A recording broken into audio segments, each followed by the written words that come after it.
시청자 여러분 안녕하십니까? 파이널샷 진행을 맡은 고은별, 이은주입니다. 네, 오늘도 유가증권 시장은 상승하고 있습니다. 좀 디커플링 되는 모습이 나타나고 있습니다만 코스피가 또 다시 연중 최고점을 장중에 돌파하는 데 성공을 했는데요. 외국인의 매수세가 끊임없이 들어오면서 우리 지수를 견인하고 있고요. 증권가에서는 하반기 3,200포인트라는 전망까지도 나오고 있습니다. 다만 오늘도 지수는 상승하고 있지만 상승 종목보다 하락 종목이 조금 더 많은 상황입니다. 체감 지수는 조금 더 낮을 것으로 보이고요. 종목별 장세가 이어질 것으로 전망되는 만큼 시장 대응 저희와 함께 잘 해보셔야 될 것 같습니다. 네, 코스닥 연일에서 하락세를 보이면서 아쉽다라는 평가가 잇따르고 있는데요. 그래도 본격적인 또 어닝 시즌을 맞이하는 만큼 실적 위주로 다시 한번 강한 반등을 보여주는 섹터들, 업종들 코스닥 안에서도 나와줄 수 있을지 체크해보시는 게 좋겠습니다. 일단 오늘 우리 증시 안에서 함께 확인해볼 포인트 보도록 할 텐데 은별 앵커와 먼저 함께 해보시죠. 네, 오늘 시장을 이끌고 있는 포인트 함께 살펴보겠습니다. 유가증권 시장이 어느덧 2,900포인트를 향해서 성큼성큼 다가서고 있습니다. 시가총액단을 기준으로 봤을 때는 3년 만에 최대치만큼 불어난 상태고요. 지수단에서 봤을 때는 2년 반 만에 최고치를 달성하는데 또 다시 성공을 했습니다. 밸류업 프로그램에 대한 기대감, 금리 인하에 대한 기대감, 여러 가지 기대감이 섞이면서 이렇게 시장을 들어 올리곤 있는데 외국인의 투자 심리가 우호적이라는 게 가장 긍정적입니다. 외국인 상반기에만 보더라도 우리 시장에서 22조 9천억 원가량을 순매수하면서 역대 가장 많은 매수 기조를 이어가고 있고요. 지난해 11월부터 8개월 연속 순매수를 선택을 했습니다. 유가증권 시장의 보유액 같은 경우에도 884조를 넘어서는 등 우리 시장에서 긍정적인 전망과 함께 외국인의 매수세가 잇따라 들어오고 있는 건데요. 반면 개인 투자자는 우리 시장에서 이탈을 하고 이민 투자자들이 점점 더 늘어나고 있습니다. 거래 대금 비중은 69%에서 62%로 8%포인트가량 줄어들었고요. 투자 비중 자체도 주식 비중이 줄어들고 있는 양상입니다. 이와 반대로 해외 주식의 순매수는 점점 더 늘어나서 9조 5천억 원가량이 늘어난 것으로 확인이 되고 있는데요. 개인 투자자가 이렇게 우리 시장에서 떠나고 미국 주식을 사는 이유는 있습니다. 우선 상반기에 개인 투자자들의 증시 성적표가 그다지 좋지 않았습니다. 평균 수익률이 마이너스 1%를 기록한 건데요. 예금과 적금보다 이자를 덜 받은 것은 물론이고 원금이 손실되는 사태까지 일어났습니다. 특히나 50대 같은 경우에는 마이너스 2% 가장 낮은 상승률을 기록을 하면서 오히려 손해를 보는 양상이 펼쳐졌는데요. 이렇다 보니까 개인은 단기 수익률에 치중하는 더 상승할 것이다, 더 급등할 것이다라는 전망이 지속적으로 나오는 미국 증시에 가담을 하고 있는 거고요. 외국인 같은 경우에는 밸류업이나 반도체 관련 기업들 중에 글로벌 시장에서 아직 덜 오른 저평가가 있는 국내 증시를 강력하게 사들이고 있는 것으로 보입니다. 외국인의 매수세에 유가증권 시장 꾸준하게 상승하고 있는데 다음 장 함께 확인해 보겠습니다. 네, 그렇다면 외국인이 우리 시장을 이끌고 있는 가운데 외국인이 많이 담고 있는 종목은 어떤 걸까요? 상반기 22조 가운데 삼성전자를 7조 9천억 원가량 사들이면서 3분의 1가량을 삼성전자를 사들이는데 소진을 했습니다. 그 아래쪽에는 SK하이닉스가 이름을 올리고 있고요. 완성차 밸류업에 대한 기대감이 있는 현대차와 삼성물산이 나란히 이름을 올리고 있는데요. 상반기 외국인의 픽을 보게 된다면 반도체 그리고 밸류업 이렇게 두 가지로 나눌 수 있을 것 같습니다. 그렇다면 7월 들어서 외국인의 매수세는 어디로 쏠렸을까요? 삼성그룹주를 향한 러브콜이 더 강하게 이어지고 있는 요즘입니다. 삼성전자를 향해서 거의 3조 이상의 물량을 지금 담아내고 있고 그 아래로는 우선주, 삼성바이오로직스와 삼성전기가 잇따라 이름을 올리면서 시가총액 상위단 그리고 많이 사들인 순매수 상위단에서 삼성그룹주가 무려 4종목이나 이름을 올리고 있었습니다. 이렇게 외국인의 매수세에 힘입어서 삼성그룹주의 시가총액은 700조를 돌파하는 데 성공했고요. 증권가에서도 삼성전자를 포함한 삼성그룹주들을 향해서 장밋빛 전망을 잇따라 내놓고 있습니다. 목표 주가 상향 리포트도 꾸준하게 나오고 있는데요. 이달 들어서 나온 리포트만 정리를 해봤습니다. 하나와 유진투자증권과 같은 증권사 6곳에서는 삼성전자에 대한 목표 주가를 상향 조정하는 리포트를 내놓았고요. 미래에셋증권과 상상인증권은 삼성전기, 전기, MLCC 그리고 차량용 반도체와 같은 다양한 모멘텀을 안고 삼성전기에 대한 목표 주가를 상향 조정했습니다. 키움증권 같은 경우에 삼성바이오로직스에 대한 목표 주가를 상향 조정했는데 90만 원에서 100만 원으로 높여 잡은 것으로 나타났습니다. 우선 미국 생물안보안법에 대한 기대감이 있고요. 대규모 수주 소식이 전해졌다는 것도 주가 레벨업에 한몫을 하고 있는 것으로 보이고요. 이렇게 증권가의 전망 속에 외국인의 매수세까지 겹치면서 앞으로의 방향성은 더 좋을 것이다라는 이야기가 흘러나오고 있습니다. 그렇다면 삼성전자만 조금 더 자세히 보겠습니다. 삼성전자 2분기 어닝 서프라이즈 발표했습니다. 시장 전망치를 25% 웃도는 영업이익 10조 이상을 달성한 것을 잠정 실적으로 발표했는데요. 시장에서는 이번 실적은 반도체가 이끌었다라는 평가를 내놓고 있습니다. 다만 모바일 부분은 2분기에 비수기였기 때문에 3분기에 모바일 부분은 더 좋아질 것이다라는 긍정적인 이슈가 나오고 있죠. 어제 프랑스에서 갤럭시 언팩 2024 행사가 벌어졌고요. 그 가운데 노태문 삼성전자 모바일 부분 사장이 여러 가지 발언을 했습니다. 우선 폴더블 AI 중에 처음으로 출시된 갤럭시 Z6에 대해서는 전작 대비 10%가량의 성장이 더 기대될 것이다. 판매를 더 많이 할 것이다 라는 자신감을 내비쳤고요. 많은 분들이 주목하셨던 스마트링. 이제는 시작 단계다. 판매량을 속단하긴 이르지만 초기 판매 물량을 보고 앞으로의 방향성을 결정하겠다라는 이야기를 했습니다. 스마트링이 공개됐을 때 언팩 행사에서 박수갈채가 쏟아졌다고 합니다. 이와 함께 AI를 갤럭시 기기에 연내 2억 대를 탑재할 것이다라고 이야기를 했는데 상반기 언팩 행사 미국에서 진행이 됐었죠. 그때는 1억 대였습니다. 2배가량 더 늘릴 것이다라는 자신감을 내비치기도 했습니다. 저는 이 부분에 주목을 했습니다. 연내 XR 플랫폼이 출시가 될 건데 기대해 달라라는 이야기를 마지막쯤에 했다고 하는데요. XR 생태계를 확보하고 난 뒤에 제품을 출시하겠다는 그러한 강조점을 내비쳤습니다. 이 부분에 주목을 한 이유는 삼성전자가 XR 플랫폼에 대한 출시 시기를 직접적으로 언급한 게 이번이 처음이기 때문입니다. 글로벌 XR 시장의 규모는 연평균 34%가량 꾸준하게 성장이 될 것으로 기대가 되고요. 여러 가지의 기업들이 지금 글로벌 시장에서 뛰어들고 있는 상황입니다. 삼성 같은 경우에는 올해 초에 진행된 언팩 행사에서 구글, 컴컴과 삼각 동맹에 대한 이야기를 했었는데 이번 언급을 통해서 이 동맹이 재확인됐다라는 긍정적인 평가를 받고 있고요. 오늘 국내 증시에서도 VR, XR과 관련된 종목들이 날아오르고 있는 모습이 확인되고 있습니다. 삼성전자 오늘 상반기에는 반도체가 주도를 했다면 하반기에는 반도체와 모바일이 함께 시장을 주도할 수 있을까요? 기대해 보겠습니다. 다음 시그널은 이은주 앵커가 전해드립니다. 네, 오늘 우리 시장의 주인공 하나 꼽아보자면 저는 시프트업을 이야기해보고 싶습니다. 최근 느슨해졌던 게임주의 기강을 잡으려 말 그대로 대형 IPO 오늘 성공적으로 상장을 했는데요. 장중에 최고점으로 확인해보니까 40% 정도의 상승을 보여주기도 했습니다. 코스피 상장 첫날에 급등하는 모습을 보이면서 큰 관심을 받아갔던 시프트업. 다시 한번 꼼꼼하게 이 주가에 대해서 좀 확인을 해봐야 될 것 같은데 일단 모바일뿐만 아니라 콘솔까지도 모두 동시에 개발하고 있는 게임사로 알려져 있죠. 검증돼 있는 개발 능력뿐만 아니라 AI 기술이라던가 3D와 같은 신기술을 적극적으로 도입해서 게임의 퀄리티를 크게 높이고 있다고 합니다. 그리고 공모가는 6만 원에 진행이 됐는데 이번에 모이는 공모 자금으로는 본인들이 운영하고 있는 IP 지속적으로 확대해 나간다라고 하고요. 추가적인 인프라 투자에도 사용한다라는 이야기를 전해왔습니다. 그리고 청약 건수 같은 경우는 69만 건, 규모로 쳤을 때는 증거금이 18조 원을 넘어섰었죠. 말 그대로 시장에 정말 큰 관심과 사랑을 받았는데 올해 상장한 IPO 중에 증거금 규모로는 두 번째 이름을 올릴 만큼 큰 관심과 사랑을 받은 종목으로 확인해 볼 수 있겠습니다.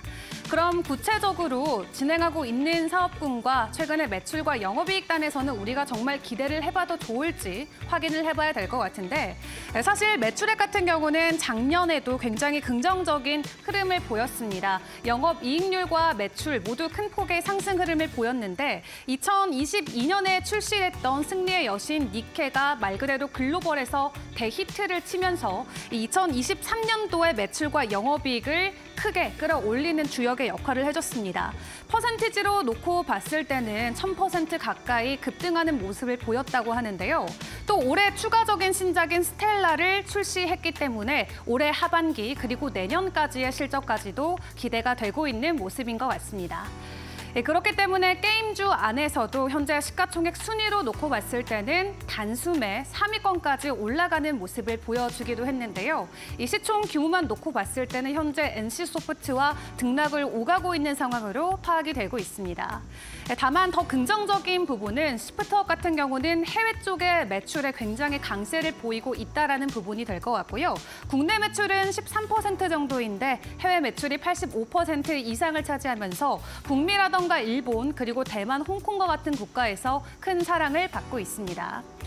그리고 또 시프트업 기업 자체에 대한 강점 중에 하나는 바로 직원들의 88%의 인력 비중이 모두 개발자라는 게 될 텐데요. 그렇기 때문에 내부적으로 모든 부분을 개발해 나갈 수 있고 직접적으로 IP를 소유하고 있기 때문에 회사 측면에서는 상당한 강점을 가지고 있다라고 생각을 해볼 수 있겠습니다. 다만 차기작은 아직까지는 라인업이 미정인 가운데 우리가 예상해 볼 수 있는 것은 오는 2027년에 예정된 프로젝트 위치스가 될 것 같은데요. 구체적인 시기는 아직까지도 미정이기 때문에 일단은 관심 있게 해당 종목 계속 지켜보시는 게 좋겠습니다. 네, 오늘도 저희 파이널샷과 함께하면서 현명한 투자 전략 세워보시길 바랍니다. 네, 파이널샷 지금 바로 출발합니다.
네, 오늘 밤 미국에서 있을 주요 경제지표 발표를 앞두고 국내장 다시 한번 숨고르기 하면서 눈치 보기 장세가 이어지고 있는 것 같은데요. 오늘 장 성공적으로 마무리하기 위해서 마감 전략 꼼꼼하게 챙겨보도록 하겠습니다. 오늘 윤한식 이데일리온 파트너와 전화로 연결해서 이야기 나눠보도록 하겠습니다. 파트너님 나와 계실까요? 네, 안녕하세요. 윤하시 전문가입니다. 네, 오늘 증시 어제랑 좀 상황이 비슷한 것 같습니다. 코스피는 오르고 코스닥은 약보합권에 진행되고 있는데 오늘 마감 전략 어떤 부분 챙겨갈까요? 오늘 일단 11일 미국 CPI, 12일 생산자 물가지수 PPI 발표를 앞두고요. 시장의 관망 심리가 대단히 높습니다. 코스닥과 코스피 모두 약 강보합권 혹은 약보합권 유지 중이고요. 시총 상위급 바이오주 HAB와 알테오젠 등이 일부 약세를 보이며 2차 전지색이 조금씩 강세 테마 인강정실 마이 생명보험 메타 오전장 강세를 이와 같은 오늘 미국 소비자 물가지수 발표와 생산자 물가지수 발표를 앞두고 이 관망 심리는 지속적으로 이어질 것 같습니다. 네, 전화 상태가 고르지 못한 점 여러분 죄송합니다. 저희 다시 한번 전화 연결 시도를 해보도록 할 텐데요. 일단 오늘 우리 증시 코스피와 코스닥 연일 들어서 보합권에서 분위기가 이어지고 있습니다. 하지만 오늘 주요 경제지표가 발표가 되는 만큼 어느 때보다도 꼼꼼하게 마감 전략 챙겨봐야 될 것 같은데 오늘 또 오르고 있는 업종들 안에서 어떤 종목들을 우리가 공략을 해보면 좋을지 또 내일장은 어떻게 분위기가 흘러질지 확인을 해보면 좋으실 것 같습니다. 어제 삼성전자 언팩데이 이후로 관련주들의 주가 상승이 계속해서 나오고 있는 상황이었는데요. 또 여기에 아이폰에 이번에 아이폰 16 또 추가적으로 출하량을 증가한다는 소식과 함께 또 핸드폰 관련주들 오늘 장중에서 일제히 오름폭을 키워주기도 했습니다. 예, 그런 가운데 오늘 또 시프트업 출시가 됐는데 그럼에도 불구하고 게임주들 전반적으로 주가 자체는 약세인 모습이 확인이 됐는데 이런 부분들이 좀 종합적으로 물리다 보니까 코스닥 쪽은 오늘도 연일 하락세를 이어가고 있는 것 같습니다. 다시 한번 전문가님 연결해서 마감 전략 계속 세워보도록 할 텐데요. 전문가님 나와 계실까요? 네, 나와 있습니다. 네, 저희 마감 전략 함께 세워보고 있었는데 좀 추가적으로 더 확인해볼 부분 짚어주시면 좋겠습니다. 네, 오늘 일단 추천 종목이 하나 있습니다. 추천 종목이요. 오늘은 SK 이터닉스라는 종목입니다. 코멘트 하나 드리면요. 테슬라 최고경영자는 앞서 올해 1월 실적 발표 당시 9년 동안 ESS 사업이 전기차보다 훨씬 빠르게 성장할 것이라고 말했습니다. 최근 ESS 이슈가 재점화되고 있는데요. ESS는 일종의 배터리로 태양광이나 풍력 등으로 만들어낸 신재생에너지를 저장하는 장치입니다. 이 ESS 같은 경우는 앞으로 이슈가 될 것임이 분명한데 특히 이터닉스 같은 경우에는 태양광, 풍력, 연료전지를 포함하는 다각적인 신재생 에너지 사업을 영위하고 있습니다. 향후 SK 이터닉스의 호재가 예상되고요. 국내 시장 점유율 20%를 차지하며 강력한 입지를 구축하고 있는 회사입니다. 매수가는요. 23,000원에서 26,000원까지 분할 매수 하셔보시고요. 비중은 10%, 손절가는 22,000원 잡아드리겠습니다. 목표가는요. 3만 원 이상부터 분할 매도를 하시면 좋은 결과 낼 수 있을 만한 ESS 배터리 대장주로 코멘트 드리겠습니다. 감사합니다. 네, 어제 삼성 SDI가 ESS 관련해서 대규모 수주 소식을 전하면서 에너지 저장 장치 섹터 큰 상승을 보이면서 관심을 받았었는데 오늘 그 안에서도 SK 이터닉스 관련주로 확인해 봤습니다. 도움 말씀 감사합니다. 네, 감사합니다. 네, 저희 이렇게 함께 마감 전략 세워봤는데요. 이 시각 수급 움직임은 어떨까요? 고은별 앵커와 수급픽으로 이어가겠습니다. 네, 수급픽 이어가 보도록 하겠습니다. 오늘도 외국인은 유가증권 시장에서는 매수 기조를 이어가고 있는 모습입니다. 외국인의 수급을 함께 확인해 보도록 할 텐데요. 외국인 같은 경우에는 SK 하이닉스 그리고 삼성전자 반도체주를 향해서 매수를 선택을 했습니다. 반도체 대형주들을 향해서 연일 긍정적인 이슈가 나오고 있는데요. 역시나 외국인의 매수세도 이렇게 반도체 관련 기업들로 이어지고 있는 것으로 보이고요. 삼성전자를 향한 매수가 무려 7거래일째 유지되고 있습니다. 완성차 관련 기업인 현대차를 향해서도 매수를 선택하고 있는 하루입니다. 현대차, 지금 미국 법인발 악재 속에 주가가 출렁거릴 때 오히려 외국인은 매수의 기회로 삼았습니다.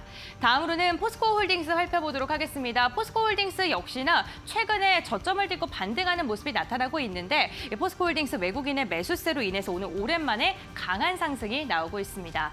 반면 LS그룹주들을 향해서는 매도를 선택하고 있습니다. 전력기기, 전력설비에 대한 모멘텀으로 주목을 받았고 많이 상승했습니다. 차익 매도 물량을 출회하고 있는 것으로 보이고요. 어제 K2 전차에 대한 기대감으로 강세를 보였던 현대로템, 방산기업에 대해서도 오늘은 외국인이 매도를 하고 있습니다. SKC, 최근에 자회사 유리기판 모멘텀으로 주목을 받았죠. 전반적으로 최근에 상승을 했던 종목을 중심으로 외국인은 차익 실현에 나선 것으로 보입니다. 다음으로는 코스닥 수급 함께 확인해 보시죠. 네, 코스닥 수급을 보게 된다면 오늘 반도체 소부장 관련 기업으로 매수세가 강하게 유입되고 있습니다. 대표적으로 1위 HP, SP 그리고 테크윈 리노공업에 대한 강한 매수세가 이어지고 있고요. 서진시스템 같은 경우에는 ESS 관련 모멘텀으로 엮이면서 오늘 외국인이 강하게 담아내고 있는 것으로 보입니다. 알테오젠과 같은 최근에 많이 올랐던 제약바이오 관련 기업을 향해서는 어제여서 오늘도 좀 물량을 던져내고 있는 상황이고요. 넥슨게임즈 신작에 대한 기대감 속에 최근 많이 상승했습니다. 오늘 외국인의 매도세로 주가의 급락세가 이어지고 있는 상황입니다. 반도체 종목들 담아내고 있는 가운데 SK 하이닉스와 계약을 체결했다는 소식에도 주석 엔지니어링에 대해서는 외국인이 매도를 선택했습니다. 다음으로는 기관의 수급 함께 살펴보겠습니다. 네, 기관 같은 경우에는 외국인이 유가증권 시장에서 가장 많이 던진 시프트업을 향해서 물량을 소화해주는 움직임이 나타나고 있습니다. 오늘 상장 첫 거래일 수급 공방이 굉장히 치열한 것으로 확인되고 있는데요. 시프트업이 상장이 될 때 PER이 39배에 달한다라는 분석이 나오면서 외국인은 좀 고평가라고 생각을 하고 있는 것 같고요. 기관 같은 경우는 앞으로의 성장성에 더 기대를 하고 있는 것으로 보입니다. 이와 함께 은행주들 오늘 기관의 매수세가 유입되고 있습니다. KB금융 하나금융과 신한지주, 특히나 신한지주 같은 경우에는 10거래일 연속 기관의 매수세가 유입되고 있고요. 방산주 가운데서는 한화 에어로스페이스 어제 수주 소식에도 불구하고 주가의 방향이 그다지 강하지 않았습니다. 오늘은 기관이 담아내면서 부양을 하고 있는 상황입니다. 매도 쪽을 보게 된다면 오늘 반도체 완성차 관련 기업 그리고 금리 인하에 대한 기대감 속에서도 네이버를 향해서는 매도를 선택하고 있습니다. 다음으로는 코스피 확인해봤고요. 코스닥 살펴보도록 하겠습니다. 코스닥 같은 경우에는 오늘 실리콘2 강하게 담아내고 있습니다. 역시나 외국인의 물량을 좀 소화해주고 있는 모습이고요. HPSP 반도체주를 향해서는 오늘 리노공업과 함께 외국인과 기관의 쌍끌이 매수세가 유입되고 있습니다. 카페24 같은 경우에는 2분기 영업이 역대급 분기 최대 실적 달성할 것이다라는 증권가의 리포트 속에 그 기대감 속에 기관은 매수를 선택하고 있고요. 반면 매도 우위를 보게 된다면 오늘은 좀 비만 치료제 관련 기업들을 향해서 물량을 덜어내고 있는 것으로 보이고요. 코오롱 티슈진 같은 경우 FDA 임상 3상에 대한 이야기가 나왔음에도 불구하고 기관은 매도를 선택했습니다. 지금까지 수급 상황 함께 확인해봤습니다. 네, 이어서 이번 시간에는 신일섭 벤자민 투자연구소장과 함께 계속해서 수급픽 이어가 보도록 하겠습니다. 어서 오세요. 네, 안녕하세요. 네, 저희 오늘 좀 대기하는 동안 소장님께서 다 빠졌네 이렇게 탄식을 하셨는데 이렇게 지수가 빠지는 것 같지만 그 안에서도 수급적으로 우리가 지켜볼 종목, 주목해볼 종목은 어떤 것들이 있을지 이야기 나눠보도록 하겠습니다. 오늘 시장 안에서 어떤 종목 가장 눈에 들어오실까요? 일단 삼성전자부터 아쉽네요. 그렇죠? 9만 원을 앞에 두고 결국 무릎을 꿇고 말았고 내려가니까 이제 삼성전자를 따라가던 반도체 소부장들도 다 빠지고 있는데 네. HPSP는 상승폭을 아직 유지하고 있네요. 아직도 9% 넘는 상승폭을 유지하고 있습니다. 이제 몇 개 되지 않네요. 아까 그래도 빨간색이 많았는데 특히 코스닥이 파랗게 줄줄 흘러내리는 모습입니다. 은근히 다시 그 2차 전지의 예전에 강했던 양극재 업체들이 올라오는 모습이 보여지고 있네요. 조금 오늘 또 오후와 오전이 이렇게 반전이 있기 때문에 정말 대응하기 어려울 거라는 생각이 들고요. HPSP도 사실 오늘 오르지만 그동안의 주가 흐름이 좋지가 않았잖아요. 그래서 한미반도체가 HPSP를 처음에 인수할 때 저거 왜 인수하지 했는데 보는 눈이 정말 그렇죠. 한미반도체는 진짜 대단한 것 같아요. 그래서 HPSP가 이제 요즘에 많이 뉴스에 나오는데 왜 나오냐면은 정부에서 HPSP를 눈여겨보는 건지 모르겠는데 자꾸 여기를 가더라고요. 지금 11일 오늘이죠. 오늘 한국거래소 이사장 주재로 기업 밸류업을 위한 코스닥 글로벌 세그먼트 간담회가 열렸는데 그거를 지금 HPSP에서 열었어요. 그리고 지금 요즘에 밸류업 해가지고 아마 정부에서 여러 기업들을 찾아다니면서 요렇게 해주겠다, 세제 혜택도 주겠다, 되게 홍보를 많이 하고 있는 것 같아요. 그래서 금융주가 일단 굉장히 그동안 저PBR, 저PER주였기 때문에 가장 큰 수혜를 받고 나머지 기업들도 그렇죠? 저PBR, 저PER로 그렇게 부각이 안 됐던 그냥 일반적으로 그냥 우리 반도체 이런 업종들도 밸류업의 이제 대상에 들어가는. 그래서 이제 코스닥 글로벌 세그먼트가 한 50여 개사 정도 되는데 오늘 10개사가 참여를 했는데 10개사의 재무 담당 임원들을 불러놓고 기업 의견도 듣고 그리고 이제 거래소에서 할 수 있는 어떤 제도적인 부분 이런 거를 나누는 시간이었습니다. 그래서 여기에 지금 골프존, WCP, 서울반도체, 스튜디오 드래곤, 심텍, YG 엔터테인먼트, 컴투스, 휴젤, HPSP, JYP 엔터테인먼트 이렇게 10개사가 참여를 했습니다. 다양한 업종에 있는데 여기서 눈여겨볼 만한 것은 이제 그동안 밸류업으로 이미 뜬 자동차나 금융주는 없죠. 물론 코스닥이니까 그럴 수도 있는데 자동차, 금융주가 보통 거래소에 몰려 있잖아요. 그래서 코스닥에 있는 이런 다양한 엔터테인먼트부터 게임부터 반도체, 소재, 부품, 골프 이런 스포츠까지 다양하게 오늘 모여서 얘기를 들었습니다. 그리고 5월 달에도 이번에는 또 최상목 부총리 겸 기획재정부 장관이 또 HPSP를 방문했습니다. 이때는 또 뭐가 열렸냐면은 반도체 수출 기업 간담회였어요. 그러니까 어쨌든 간에 HPSP의 회사 공간이 뭔가 굉장히 이슈 있는 어떤 회의가 있을 때마다 쓰이고 있다는 거죠. 이 당시에도 이제 후공정 분야에서 우리나라가 좀 어려움이 있다. 그래서 이제 정부에서 반도체 지원 프로그램을 준비 중인데 규모가 10조 원 이상 될 것이고 거기에 이제 설비 투자나 R&D, 소부장 등 다양한 분야가 포함될 것이다. 그래서 이때도 이제 밀어주는 얘기를 하고 갔어요. 그러니까 지금 5월 달 그리고 6월 달, 7월 달이죠. 계속해서 지금 나오는 것이 뭔가 HP, SP에게 나쁘지 않은, 그렇죠? 밸류업이든 반도체 수출 지원이든 HP, SP에 도움되는 얘기를 바로 그 본사에서 하고 갔다. 이렇게 보시면 될 것 같고, HP, SP의 주력은 고압수소 어닐링이죠. 어닐링이라는 그 공정이 굉장히 뭐 떠올랐잖아요. 이번에 HBM 시대가 오면서. 어닐링이 이제 약간 어루만져주는 그런 느낌이죠. 막 불규칙하고 여러 가지 칩에는 굉장히 다양한 회로들이 들어가게 되는데 그것들이 선폭이 굉장히 좁아지다 보니까 충돌도 일어나고 발열도 있고 이렇기 때문에 그런 것들을 전기 회로의 어떤 부분을 끊어버리는 거죠. 그래서 이 어닐링을 하는데 고압 수소로 하는 겁니다. 근데 주로 1B 나노 미만의 D램이라던가 200단 이상의 낸드, 10나노 미만의 로직 공정에 쓰입니다.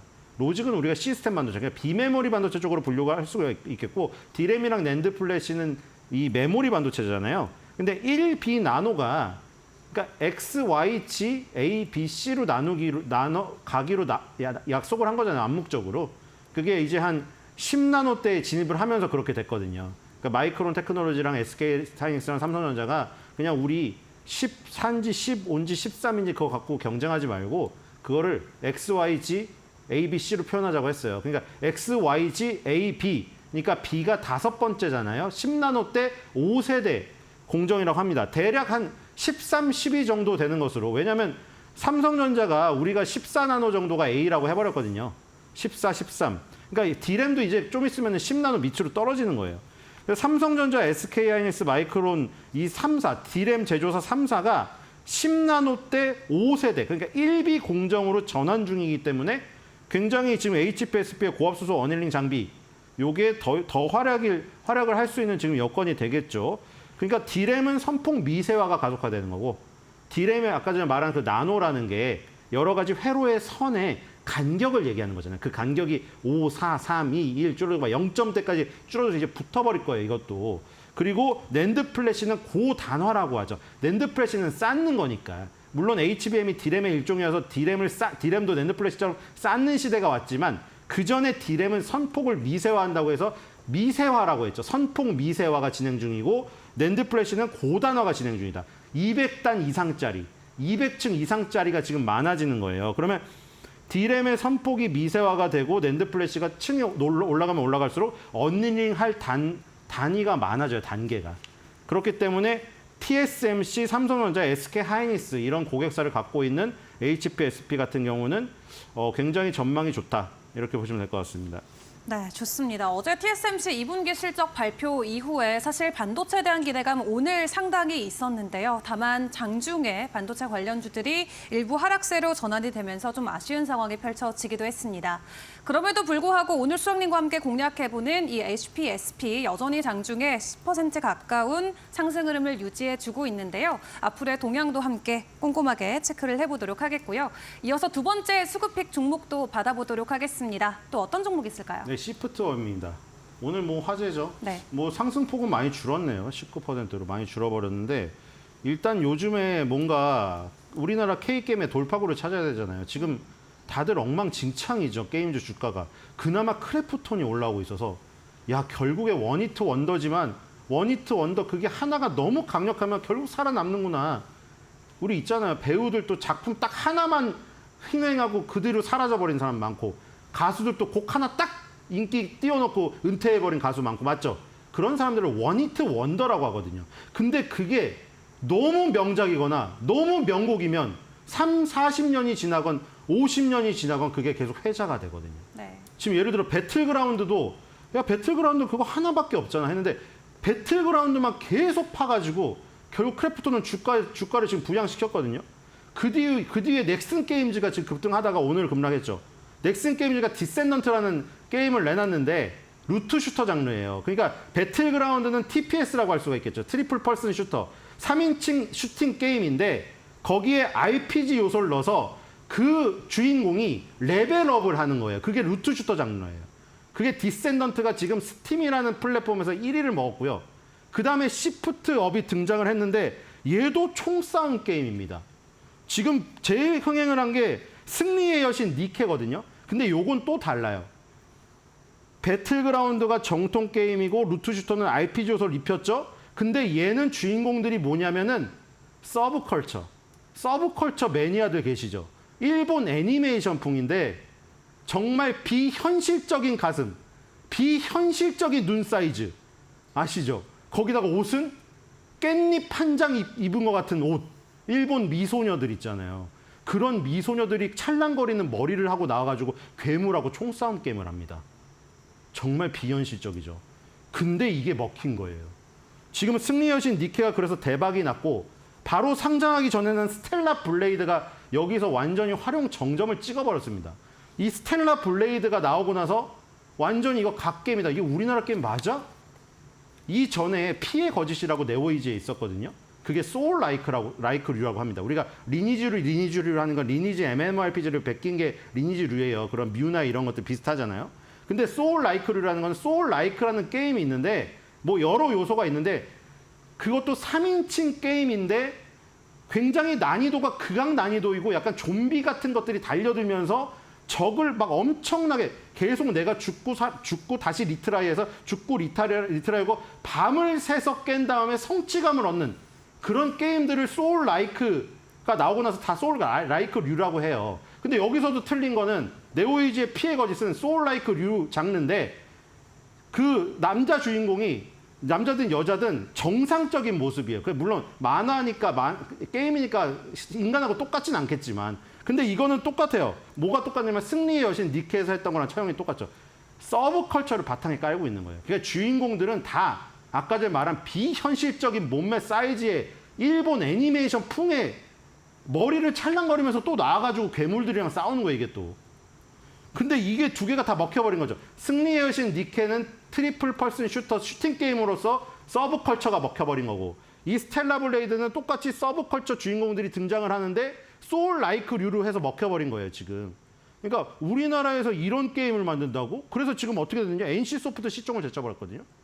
근데 웃긴 게 NC소프트 출신 김영태 대표예요, 여기가. NC소프트 출신 대표가 만든 게임 회사에서 NC소프트 시총을 역전해버렸습니다. 지금 시총이 아까 말한 크래프톤이 원히트 원더라고 했지만 시총이 결국 왕이잖아요. 13조 5,527억 원입니다. 2등이 넷마블인데 5조 25억 원이에요. 무려 3배가 차이가 납니다. 그리고 세 번째로 NC소프트가 컸는데 NC소프트를 제치고 장중에 시프트업이 지금 게임 개발사 시총 3위까지 가는 기염을 토했습니다. 그리고 중요한 게 뭐냐면 우리나라가 지금 왜 게임이 침체됐냐면 저기 논란이 있었잖아요. 가차 논란이. 가차가 일본의 그 뽑기를 의미하는 건데 뽑기는 원래 확률이 있기 때문에 사람들이 돈을 쓰는 건데 뽑기의 확률이 0%면서도 사람을 속였다는 거죠, 우리나라가. 그거에 대한 배신감. 그리고 모바일, MMORPG로 완전 치중이 되어서 다 MMORPG 리니지류만 따라한 거죠. 게임 개발할 생각은 안 하고. 다른 게임 개발할 생각은 안 하고. 그런데 지금 이걸 깬 게 바로 시프트업, 그리고 넥슨 게임즈의 저 디센던트 이런 것들이에요. 지금 예를 들어 스텔라 블레이드가 올해 4월 달에 출고됐는데 4월 달, 5월 달 두 달 동안만 220억 원 매출고를 올렸습니다. 이거는 매출 고니까 뭔가 판매량이 있다는 거죠. 왜 그러냐면 얘네는 지금 콘솔로 미국, 영국, 캐나다, 독일 이런 데다가 갖다가 팩을 판 거예요. 그러니까 유럽, 미국 애들은 팩을 처음에 사고 월 구독료를 내고 하는 거에 익숙하지 우리나라 무슨 NC소프트 리니지처럼 과금을 엄청나게 해가지고 레벨업을 하고 검을 방패를 사고 몇 천만 원을 들여가지고 그런 거는 싫어한단 말이에요. 그러니까 NC소프트 리니지를 콘솔화해도 안 하는 거죠. 근데 이게 그걸 뚫은 거예요. 그리고 북미, 유럽을 뚫었기 때문에 아시아에 치중된 걸 또 깬 거죠. 그러니까 우리나라의 그 가차 논란 빼고 게임 자체의 문제, 아시아에 치중돼 있고 모바일에 치중돼 있고 MMORPG에 치중돼 있는 거를 아시아를 북미, 유럽으로 깼고 모바일을 콘솔로 깼고 그 다음에 MMORPG에 몰렸던 거를 슈팅 게임으로 깼잖아요. 그리고 슈팅 게임 근저에 이 지금 시프트업 같은 경우에는 서브컬처 장르, 일본 미소녀들이 깔려 있다는 거죠. 우마무스메가 흥행을 했지만 우마무스메는 소녀들의 얼굴이 있는데 몸이 말이죠. 그런 경막 게임이고 이건 슈팅 게임이에요. 그러니까 그런 경막 게임은 남자들이 좋아할 수도 있지만 남녀노소 다 좋아할 수 있는 약간 아케이드 장르인 반면에 이거는 북미, 유럽 애들이 콘솔 게임, 슈팅 게임을 주로 즐기는 혹은 소울라이크 장르를 즐기는 그런 고어한 애들도 여기로 들어왔다는 게 중요한 거예요. 그렇기 때문에 2027년에 또 서브컬처 장르의 크로스 플랫폼 게임 프로젝트 위치스가 출시가 예고가 되어 있기 때문에 만약에 이것까지 3연타를 성공한다면 정말 새로운 느낌의 어떤 기업으로 등장할 가능성이 있겠죠. 왜냐하면 크래프톤이 시총 1인데 정통 슈팅 게임이죠. 그다음에 넷마블은 정확히 뭘 하는지 모르겠어요, 솔직히. 그렇죠? 넷마블은 퍼블리셔 위주로 했기 때문에 어쨌든 MMORPG 퍼블리셔를 많이 했죠. 그리고 NC소프트도 MMORPG고. 그러니까 1, 2, 3위 중에 아무것도 손대지 않은 새로운 장르를 한 거예요. 시프트 개척을 한 거예요. 그러니까 지금 호평을 받고 있는 거예요. 네, 오늘 상장을 한 대형 IPO 시프트업, 과연 침체기에 빠진 게임주의 구세주로 등극될 수 있을지 계속 지켜보도록 하겠습니다. 마지막으로 짧게 한 종목 더 확인을 해보도록 할 텐데요. 또 어떤 종목 눈에 들어오시나요? 네, 키움증권입니다. 자, 6번째 초대형 IB가 누가 될 것인가? 지금 주목을 하고 있거든요. 키움, 우리, 메리츠증권, 키움, 우리, 키움 하나, 메리츠증권. 요 정도가 후보로 지금 나서고 있는데 일단 키움증권은 강점이 리테일의 최강자잖아요. 지금 물론 경쟁이 치열해져서 국내 수수료는 다 무료고 아시다시피 해외 수수료도 지금 굉장히 이런 이벤트들을 많이 치잖아요. 그렇기 때문에 위협을 받을 만한데도 키움증권의 점유율은 빠지지 않았습니다. 키움증권은 아직도 1위고 가장 많은 개인 투자들이 이용하고 있습니다. 거기에서 이제 포트폴리오를 확대하려고 하는 거죠. IB를 하려고 하는 이유가 자기 자본의 2배의 발행어음을 자기 자신의 신용도로 발급할 수가 있어요. 그러면 위기 상황에 대처를 할 수가 있죠. 근데 초대형 IB로 가려면 자기 자본이 4조 이상이어야 되고 어떤 이런 신뢰의 문제가 없어야 됩니다. 근데 아시다시피 그 큰 사태가 있었잖아요. 핸드폰을 막 훔쳐가가지고 그걸로 조작한 사태가 있었죠. 거기에 키움증권 어떤 임원이 관련되어 있었는데 일단 그 의혹이 지나갔기 때문에 그것도 유리합니다. 올 연말이 될지 내년 초가 될지 모르겠지만 키움증권이 만약에 초대형 IB 6번째 자리를 차지한다고 하면은 이거는 키움증권의 레벨업을 당연히 해줄 수밖에 없는 모멘텀이 될 거다. 그리고 그게 만약 안 되더라도 만약에 주가가 3,000포인트를 가까이 간다. 그럼 당연히 증권주의 랠리는 필수 불가결합니다. 그래서 안정적인 요소가 있고 플러스 알파로 초대형 IB 모멘텀이 있다. 이렇게 보시면 될 것 같습니다. 네, 오늘 또 52주 신고가 돌파를 해준 키움증권까지 마지막 수급픽 종목으로 확인해봤습니다. 지금까지 도움 말씀에 신일섭 벤자민 투자연구소장과 함께했습니다. 수고하셨습니다.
시장에서 주목해보면 좋을 모멘텀을 가득 안고 있는 종목을 알아보도록 하겠습니다. 특히나 오늘 스몰캡 종목에 대해서 속속 파헤쳐볼 예정인데요. 오늘 이 시간 신한투자증권의 김동준 부장 함께합니다.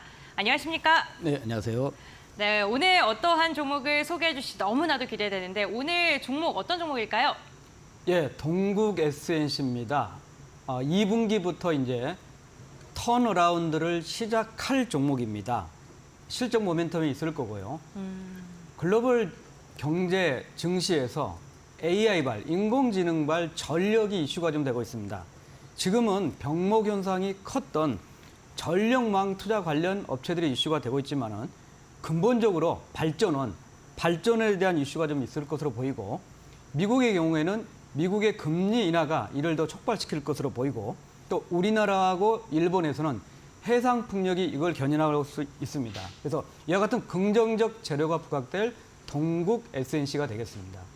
네, 오늘 동국 SNC에 대해서 집중적으로 알아보도록 하겠습니다. 오늘은 1%가량 빠지면서 시가총액 1,623억 원, 코스닥 순위 515위에 자리하고 있는 기업입니다.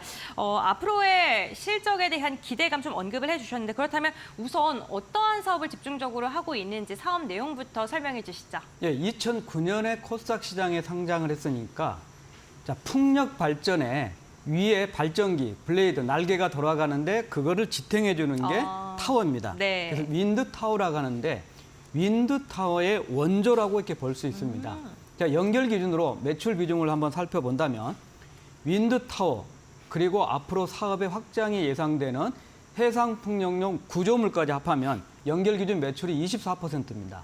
그러면 별도로 독자적인 매출만 본다고 하면 54%가량이 윈드 타워, 그리고 해상 구조물이 되겠고, 두 번째는 건설을 하게 됩니다. 풍력 발전 단지를 조성하고 관공공사를 포함해서 21% 정도.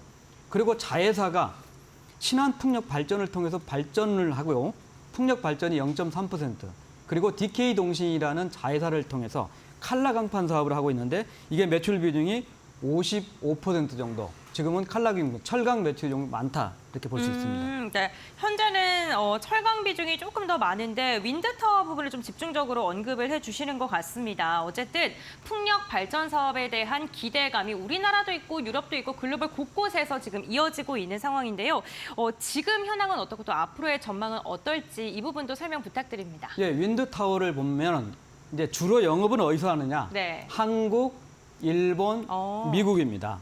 그리고 고객사는 글로벌 터빈입니다. 과거에는 미국의 지위가 절대적으로 매출 비중이 컸지만은 지금은 매출 비중 1위가 베스타스, 덴마크의 베스타스고, 또 독일의 에너콘, 또 독일의 지멘스, 그리고 미국의 지위 순서가 좀 되겠는데, 미국이 절대적으로 큰데 미국 쪽에 공장이 없습니다. 그러니까 현지 그래요? 공장이 네. 없기 때문에 운송을 감안하면 미국의 서부하고 중부 지역에 국한된다는 측면.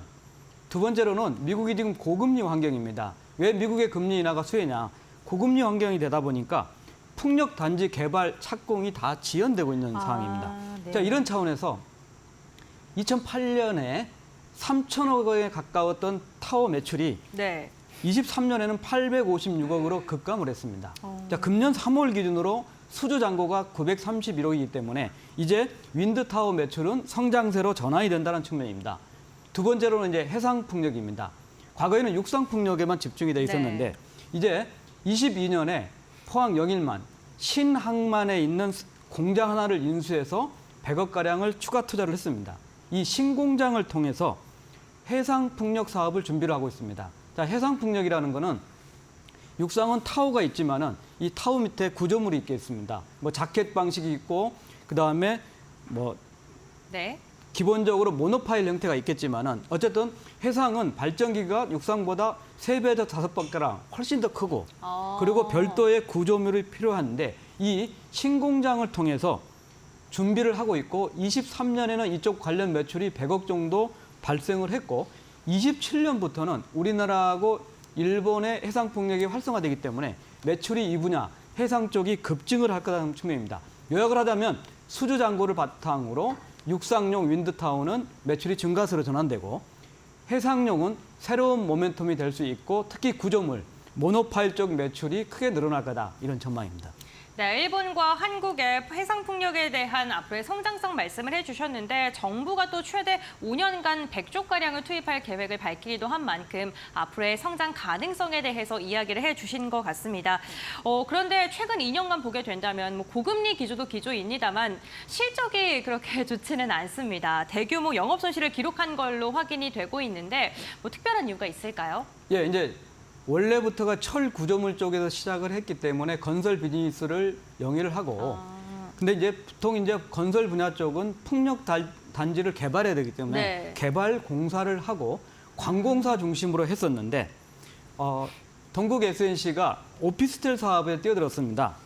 광주 전남 혁신도시에 오피스텔을 공동으로 해가지고 건축을 했었는데 이쪽에 과거에 지금 PF도 있지만은 미분양이 발생을 해서 22년과 23년에 대규모 이제 대손 상각 처리를 했습니다. 네. 이 비용이 컸기 때문에 그렇고 이게 대부분 다 마무리됐고 지금 경매 낙찰률이나 이런 걸 감안하면 앞으로 추가적인 손실 가능성은 거의 없고 앞으로는 풍력 단지 개발 그리고 관공사 중심으로 하기 때문에 건설 분야에서는 대규모 적자에서 이제 흑자 체제로 간다. 그렇지만 큰 수익 기여는 아니다. 이렇게 볼 수 있겠습니다.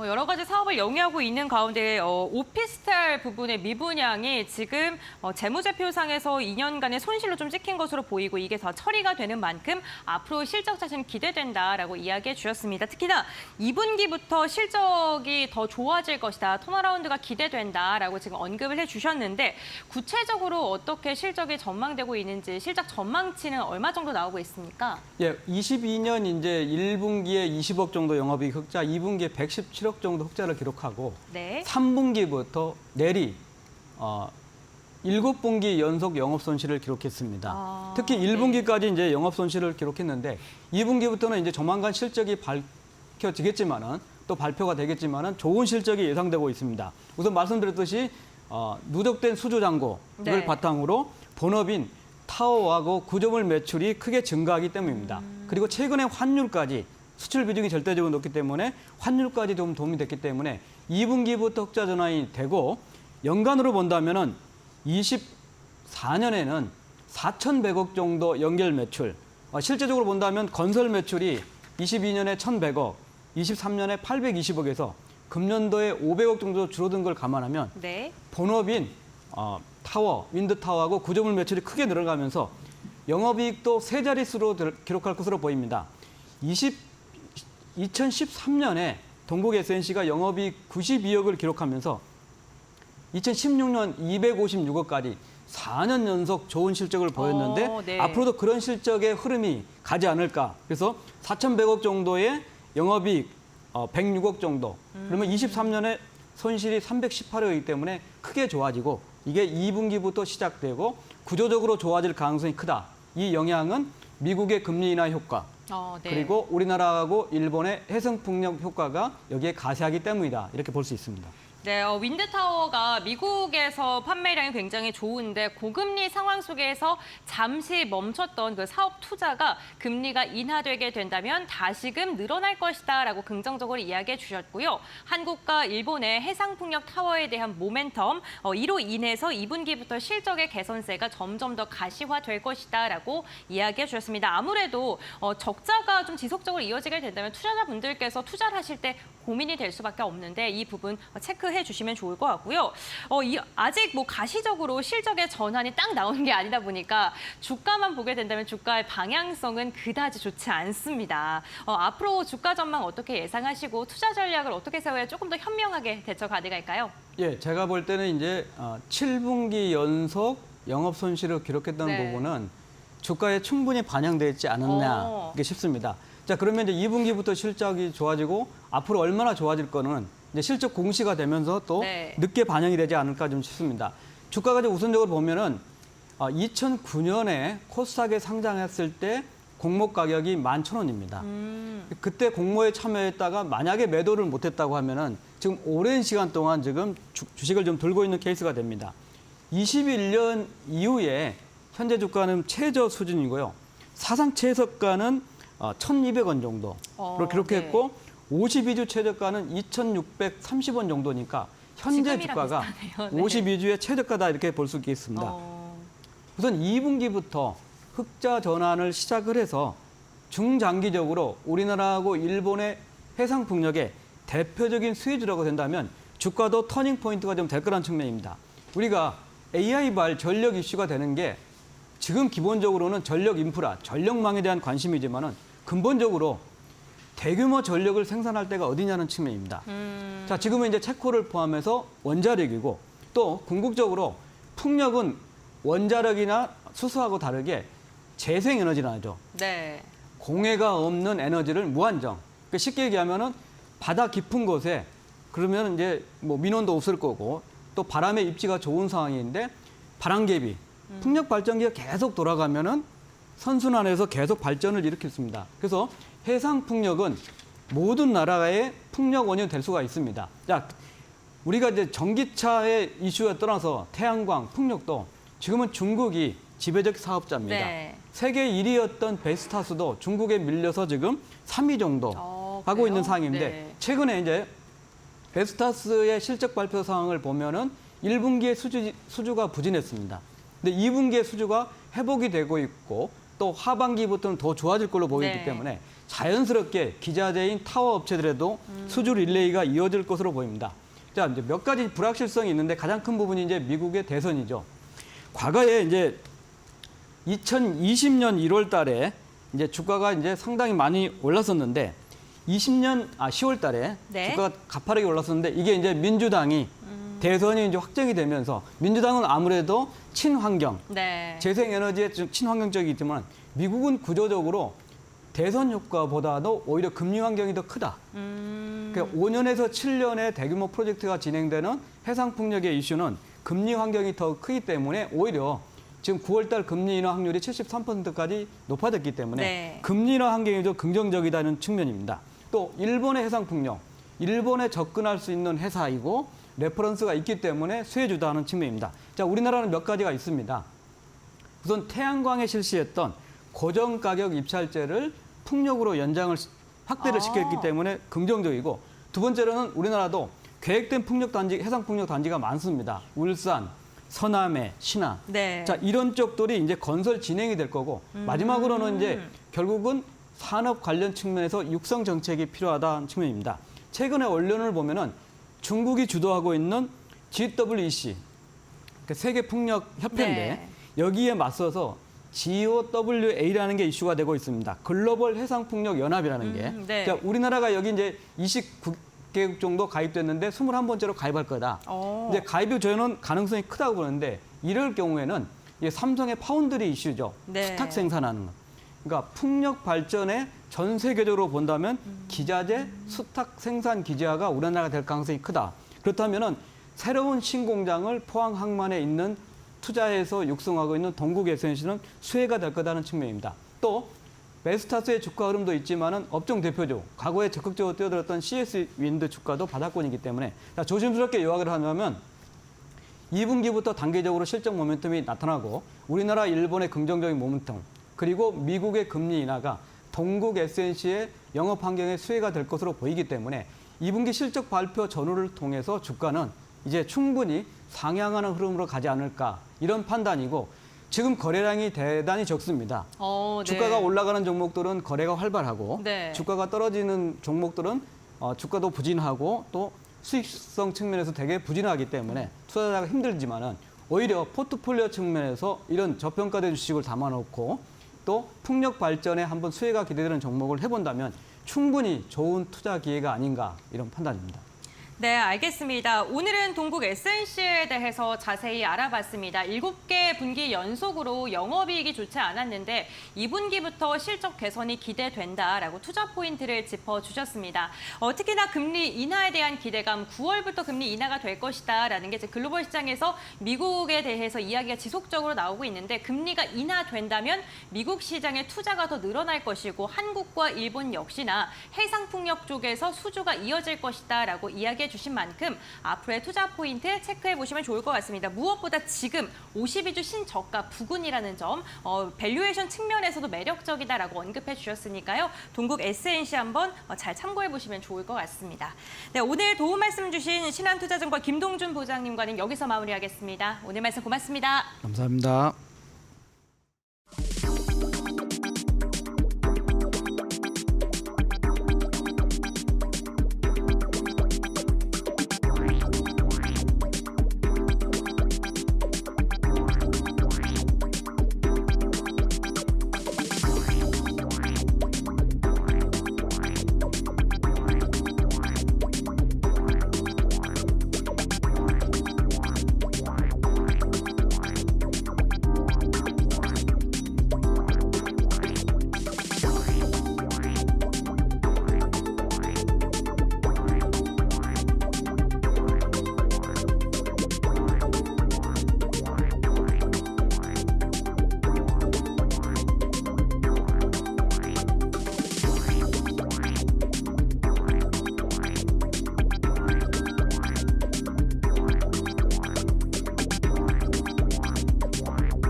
네, 시장을 움직이는 이슈, 시장이 움직인 이슈, 마켓무버 시간입니다.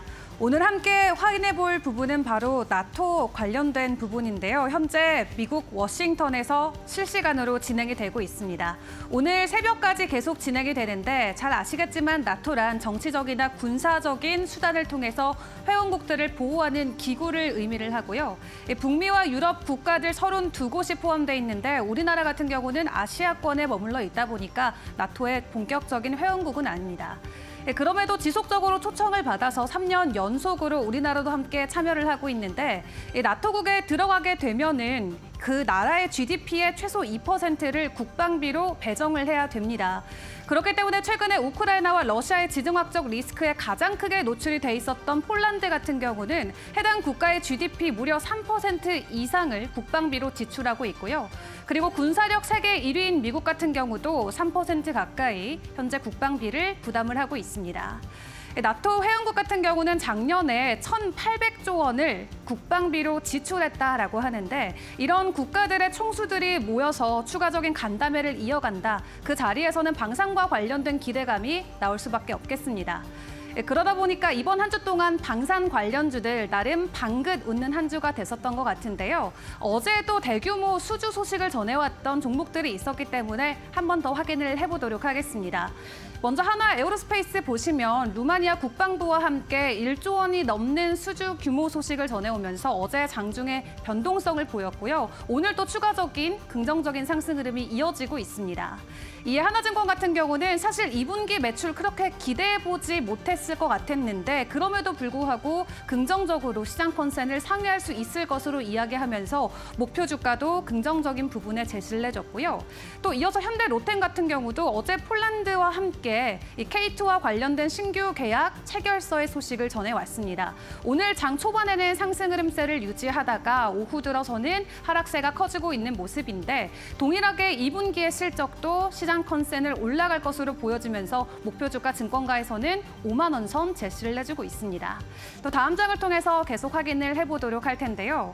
나토를 통해서 물론 방산주들의 흐름도 체크를 해보셔야겠지만 생각보다 더 많은 선물을 우리 시장에 안겨다 주고 있습니다. 오늘 새벽에 나온 속보를 통해서 확인을 해보시면 알겠지만 윤석열 대통령이 네덜란드 총리와 함께 회담을 가졌는데 그곳에서 반도체와 관련된 동맹을 지속하겠다라는 협력을 받아왔다라고 하고요. 이 ASML과 관련된 기업에 이 네덜란드가 있기 때문에 이 반도체와 관련해서 추가적인 협력 소식 우리 시장에 긍정적으로 작용될 수 있을지 체크해 보시는 것도 좋겠습니다. 뿐만 아니라 최근에 이 체코와 관련된 원전 수주 소식으로 원전 관련주들 굉장히 가파른 오름폭 지속적으로 키워왔었죠. 그에 대한 확신이라도 받는 것처럼 신규 원전과 관련해서 이 체코 대통령이 한국 기업과 함께 하길 희망한다라는 발언을 했다고 합니다. 원전주에게까지도 긍정적인 온기가 퍼질 수 있을지 오늘 새벽까지 이어지는 나토 정상회의 끝까지 챙겨보시면 좋을 것 같습니다.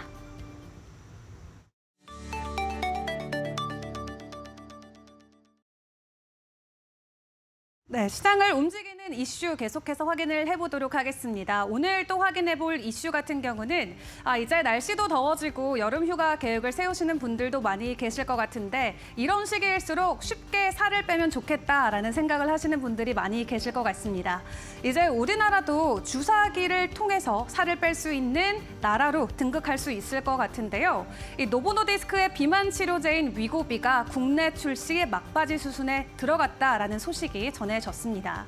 테슬라의 일론 머스크 CEO가 위고비를 통해서 다이어트에 성공하면서 위고비의 위력이 시장에서는 더 부각되기도 했었는데요. 위고비 같은 경우는 식욕을 억제하는 GLP 성분이 들어있기 때문에 현재 시장에서도 큰 관심을 받고 있는 비만 치료제 중 하나로 자리매김하고 있습니다. 국내에도 진작에 출시가 됐었어야 되는데 문제는 공급이 부족했다라는 거였고요. 그렇기 때문에 노보노디스크는 공급 문제를 해결하기 위해서 현재 미국 현지의 공장을 지속적으로 증설하고 있다고 합니다. 지난해만 5조 원 넘게 공장 증설에 투자를 했고 올해 같은 경우도 10조 원 규모를 들여서 지속적으로 공장을 짓고 있는데요. 그로 인해서 공급을 어느 정도는 해결해 줄 수 있을 것으로 보여지고 있습니다.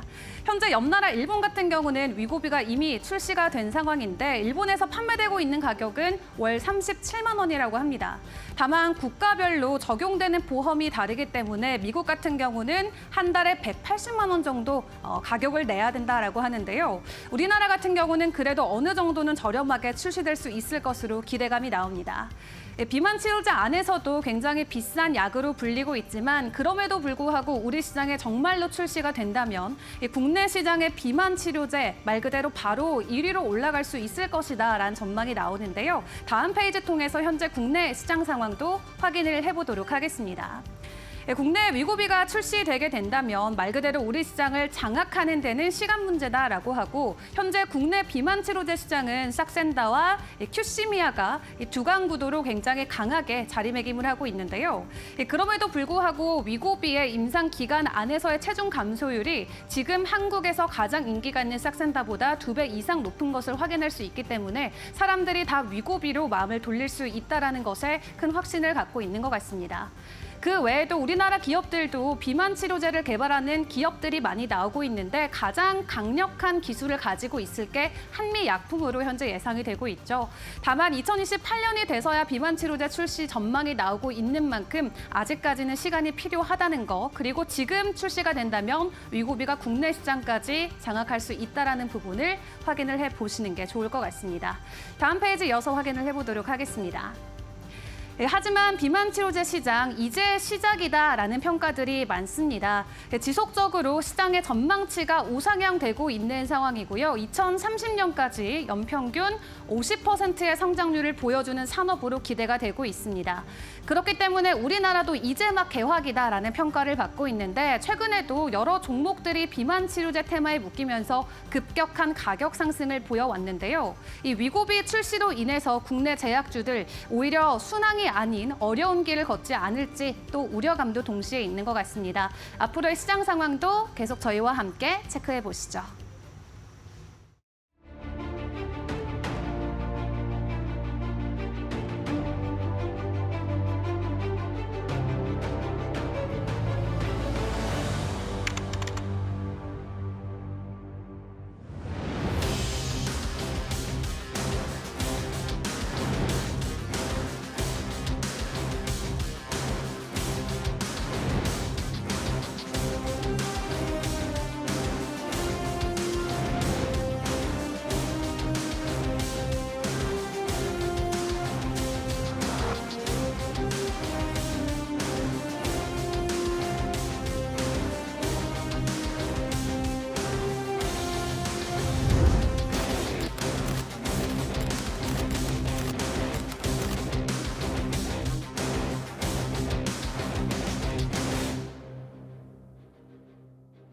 예, 뭐 엔비디아가 뭐 중기적으로는 계속해서 실적은 저희는 레벨업 될 거로 보고 있고요. 특히 2028년까지는 저희는 매출액 자체는 특히 뭐 GPU의 사양 자체가 많이 올라가기 때문에 그와 함께 이제 좋아질 거로 보고 있습니다. 그리고 우리 기업 같은 경우에도 최근에 GPU의 성능 개선 속도보다도 HBM의 성능 개선 속도가 좀 상당히 느린 편입니다. 그렇게 된다면 결국 이제 HBM을 더 많이 탑재해야 되는 HBM의 컨텐츠를 늘려서 GPU 성능을 좀 어느 정도 추정해야 되기 때문에 그런 차원에서 본다면 우리 기업들의 HBM 컨텐츠 증가에 따른 실적 개선도 이어질 거라고 보고 있습니다.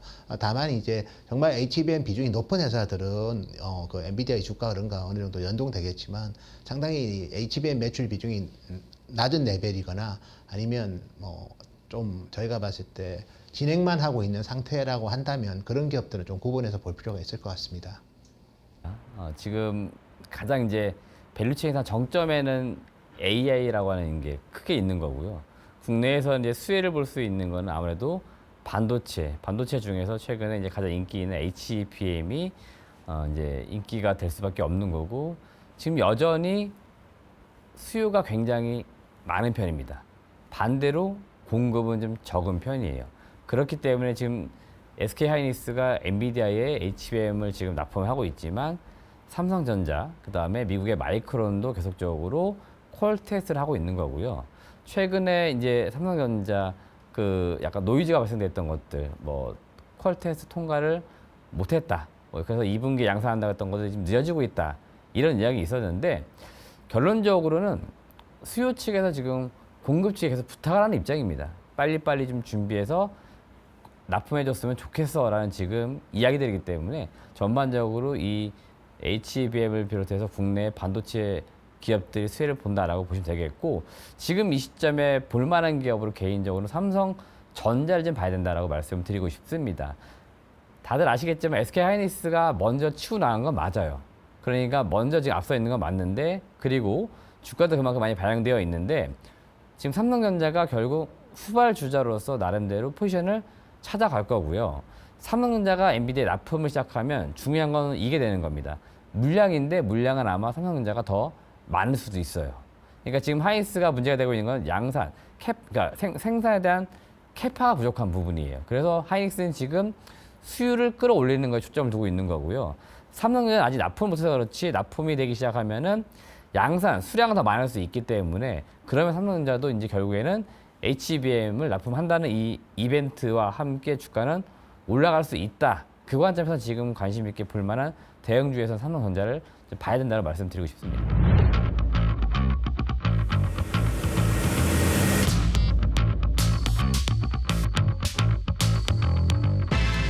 제가 일단 뭐 가장 관심 있게 보는 것들은요.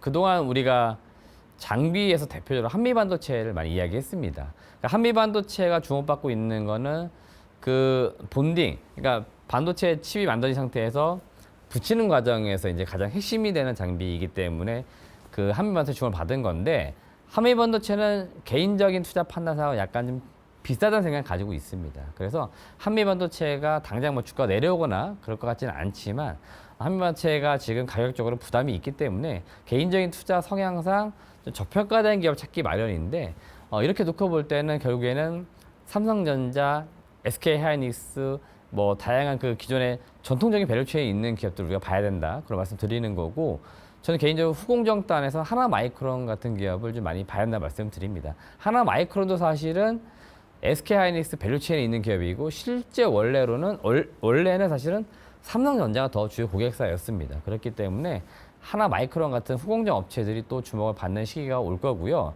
이 업체들은 HBM 생산량이 늘어나면서 수혜를 보는 것도 있지만 전통적인 레거시 반도체 물량도 늘어나거나 할 경우에 양이 늘어나면서 다시 수혜를 볼 수 있기 때문에 23년도에 약간 내려왔던 실적이 이제 올해 회복되는 그 내년도에 더 좋아지는 이런 흐름이기 때문에 지금 상대적으로 좀 저평가되어 있는 하나마이크론 같은 기업들을 볼 필요 있다는 말씀 드립니다.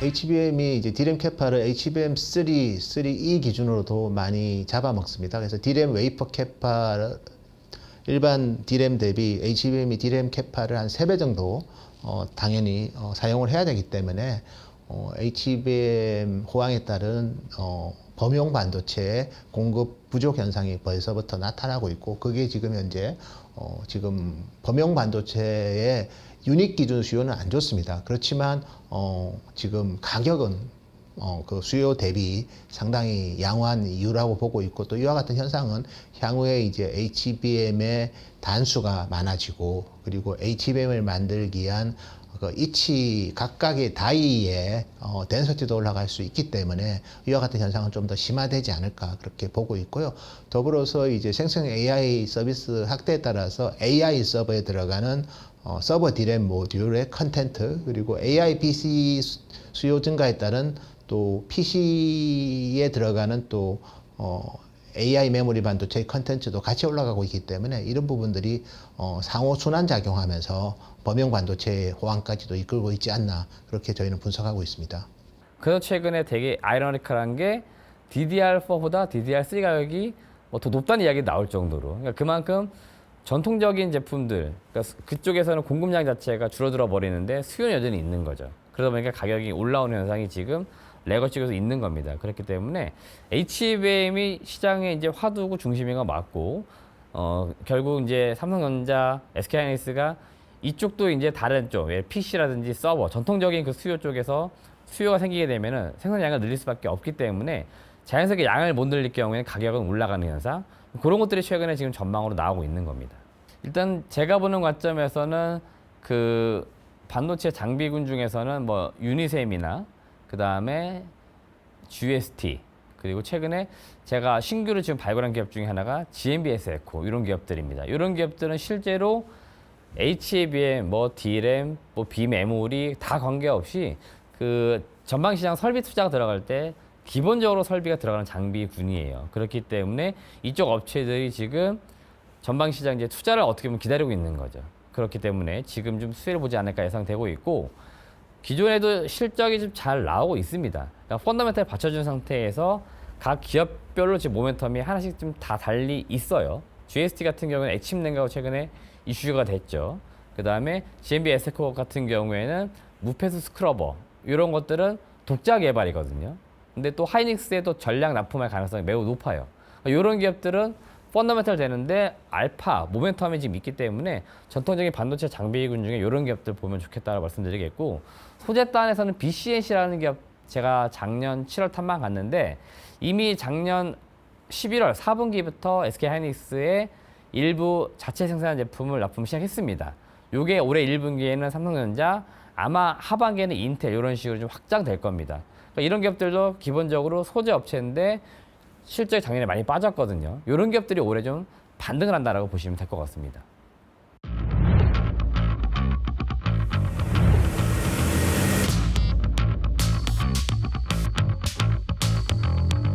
어차피 미국 대선이 이제 결국 이제 트럼프 대통령이 이제 과거 대통령 시절에도 중국에 대한 반도체 규제를 했고, 또 그에 따라서 뭐 우리 기업들이 일시적으로 좋았다 나빴다 하는 현상은 있었습니다. 그렇지만 이제 메모리 반도체에 대한 규제를 하면서 또 중국의 메모리 반도체 기업들을 블랙리스트에 지정하면서 잠재적인 위험 요인이 사라진 거는 우리 기업들한테는 좀 긍정적이었고요.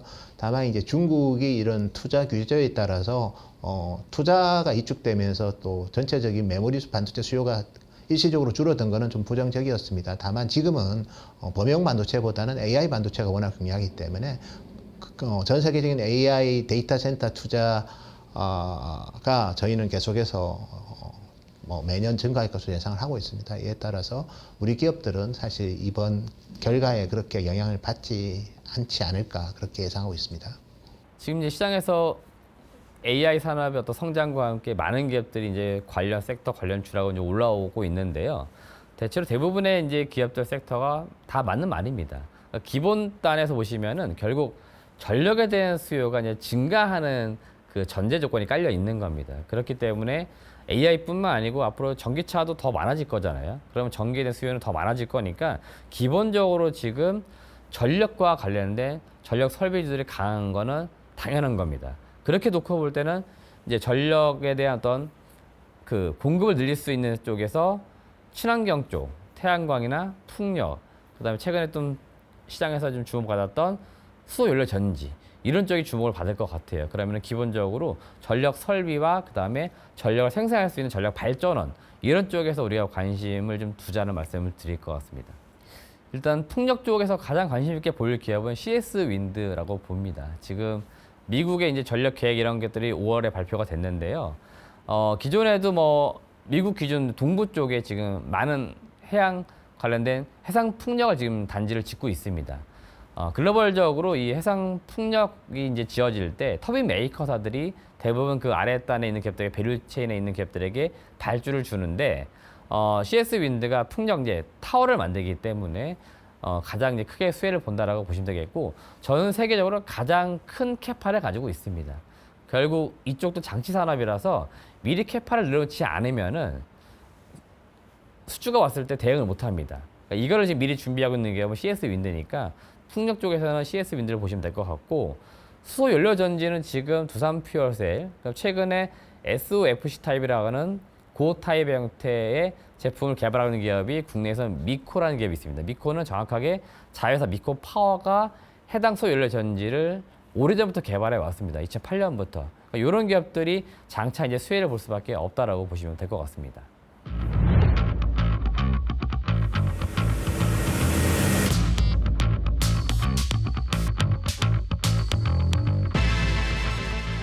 글쎄요, 뭐 AI 스마트폰 관련해서는 아직은 좀 초기 시장인 것 같고요. 그래서 저희는 중장기적으로 좀 이 부분은 좀 지켜볼 필요가 있고요. 중장기적으로 본다면 이제 정말 AI 어시스턴트가 그 사용자 경험을 많이 높여줄 정도로 우리 인베디드 매개 변수가 증가한다면 마치 우리 데이터 센터 GPU처럼 향후에는 이제 스마트폰에도 그런 유사한 니어 메모리가 온 디바이스 AI와 함께 장착된다면 이런 부분은 좀 기회 요인이 될 것 같습니다. 일단 올해 좀 화두가 됐던 게 온 디바이스 AI라는 단어가 갑자기 이제 등장을 했고 소위 말하는 시장에서 관련주들이 많이 등장을 했습니다. 특히 시기적으로 봤을 때 24년도 2월, 3월 이때 가장 주가 시세가 강했는데 이때 올라갔던 기업들 섹터가 대부분 그 반도체 팹리스 업체들이었습니다. 또는 IP 업체들. 그러니까 설계단에 있는 기업들이 주목을 받으면서 이들 기업들의 시가총액이 굉장히 많이 올라갔는데 실질적으로 이들 기업들이 수혜를 볼 거냐? 제가 보는 관점이 그렇지는 않습니다. 그러니까 이쪽은 기대치로 올라간 거고요. 실제로 이 온 디바이스 AI든 이런 기능들이 들어가게 되면 가장 크게 문제가 되는 게 발열입니다. 발열. 그래서 이 발열을 잡아줄 수 있는 소재가 들어가 줘야 되는데 국내 대표적인 기업이 바로 방열 시트나 방열 소재를 납품하는 PI 첨단 소재입니다. 그러니까 이런 기업들은 실제로 이 삼성전자나 애플의 온 디바이스 AI 기능이 탑재가 되면서 발열이 문제가 된다. 그럼 이 소재를 더 쓰게 되어 있어요. 그러니까 이런 기업이 실제로 수혜를 볼 수밖에 없다. 말씀을 드리겠고요. 최근 시장에서 또 핫하게 뜨고 있는 섹터가 유리기판입니다. 유리기판이 왜 갑자기 떴느냐? 결국 기판이 또 문제가 됩니다. 이 동일 기판 내에 많은 반도체를 실어야 되는 겁니다. 기능을 더 늘리려면은 반도체를 더 실어야 되는데 기존의 유기물, 플라스틱 기판으로는 이게 안 되는 거예요. 그래서 유리 기판이 최근에 뜨는 거고 결국 기판이 바뀐다는 것들은 기판을 만들 수 있는 업체가 누구냐입니다.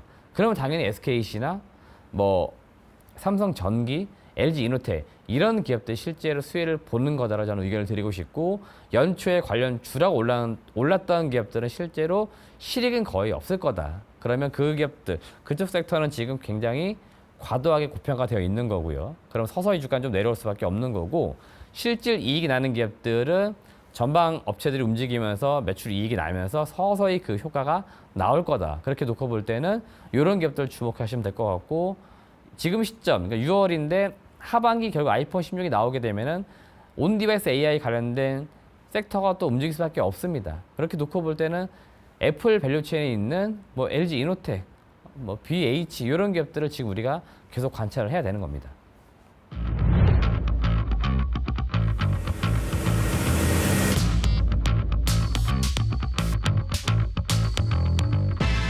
저희는 아직 AI 데이터 센터가 전력난 때문에 충분히 구축이 안 됐기 때문에 주가는 많이 올랐지만 아직은 특히 발전소 공급이 더 추가되고 그리고 또 엔비디아 등 주요 빅테크들의 커스텀 액셀러레이터의 성능 개선이 향후에도 좀 지속될 것 같습니다. 그래서 단기적으로도 그렇고 중기적으로도 그렇고 여전히 저희가 봤을 때는 AI 관련된 기업들의 매출액 증가의 방향성은 여전히 유효하기 때문에 좋은 기업 중심으로 해서 저점 매수한다면 계속해서 좋은 성과가 있지 않을까 그렇게 예상하고 있습니다. 일단 제가 그 AI 관련돼서는 아주 오래전부터 많이 말씀드렸는데 사실 AI 관련 주라고 정의하는 것 자체가 약간 우스갯소리일 수 있습니다. 그러니까 AI는 하나의 그냥 어떤 좀 특징이 되는 거고요. 이 AI가 많은 산업에 조금씩 침투를 하고 있는 겁니다. 사실 그렇기 때문에 많은 산업군에서 AI가 지금 접목이 되고 있기 때문에 우리가 어떤 특정 기업을 두고서 특정 섹터를 두고 AI 관련 주다라고 정의하는 것 자체가 저는 좀 잘못된 거다라는 말씀을 드리고 싶기 때문에 여러분들이 AI라고 하는 산업을 좀 더 포괄적으로 이해했으면 좋겠다는 의견을 먼저 드리고 싶고요. 국내에서 사실은 AI 관련 주라고 딱히 집을 만한 기업들이 없습니다. 물론 사명이라든지 사업에 추가해서 하는 기업들이 있지만 우리가 최근 시장에서 말하는 생성형 AI라든지 이런 쪽에 특화된 AI 기업이 그렇게 많지는 않습니다. 그나마 유망한 기업은 네이버 정도가 있겠죠. 네이버가 최근 주가가 좋지 않은 것들도 경쟁자들에 비해서 약간 밀려 있는 거지 않습니까? 그래서 결국에는 아직은 밀려 있지만 결국 다시 좀 진화하면서 그쪽 분야에 성장시킬 만한 기업으로 저는 네이버가 좀 있으니까 네이버를 좀 볼만하다 말씀드리겠고, 네이버가 또 최근에 주가가 안 좋은 이유는 뭐냐면 결국 금리와 역의 있습니다. 그러니까 21년도 주가가 고공행진할 때도 보면은 금리가 반대였거든요.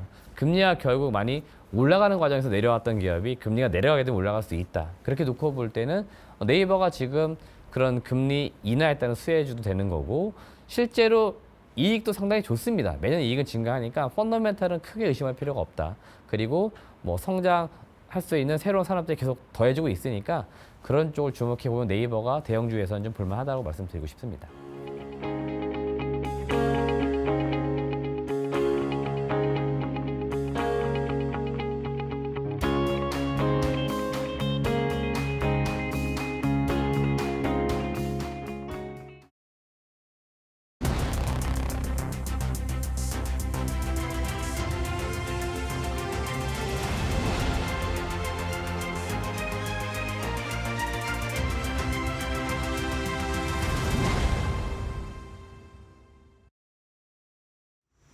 네, 국내 증시 마감 전략 세우고 가겠습니다. SK증권의 서용원 차장 연결되어 있습니다. 안녕하십니까?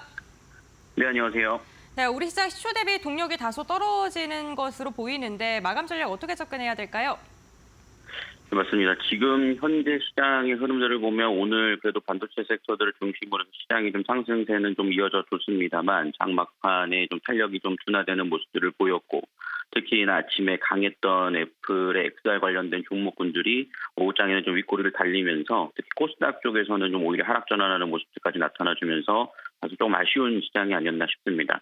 그런 상황 속에서 외국인들은 현물 쪽은 오히려 코스피 쪽에서는 매수세가 좀 늘어나는 모습이었습니다만 선물 쪽에서 좀 전환이 됐다라는, 매도로 전환됐다라는 점을 감안해 보면 뭐 어느 정도 좀 하방 전환이라기보다는 단기 상승에 따른 포지션 변화가 있는 게 아닌가라고 생각을 하고 있습니다.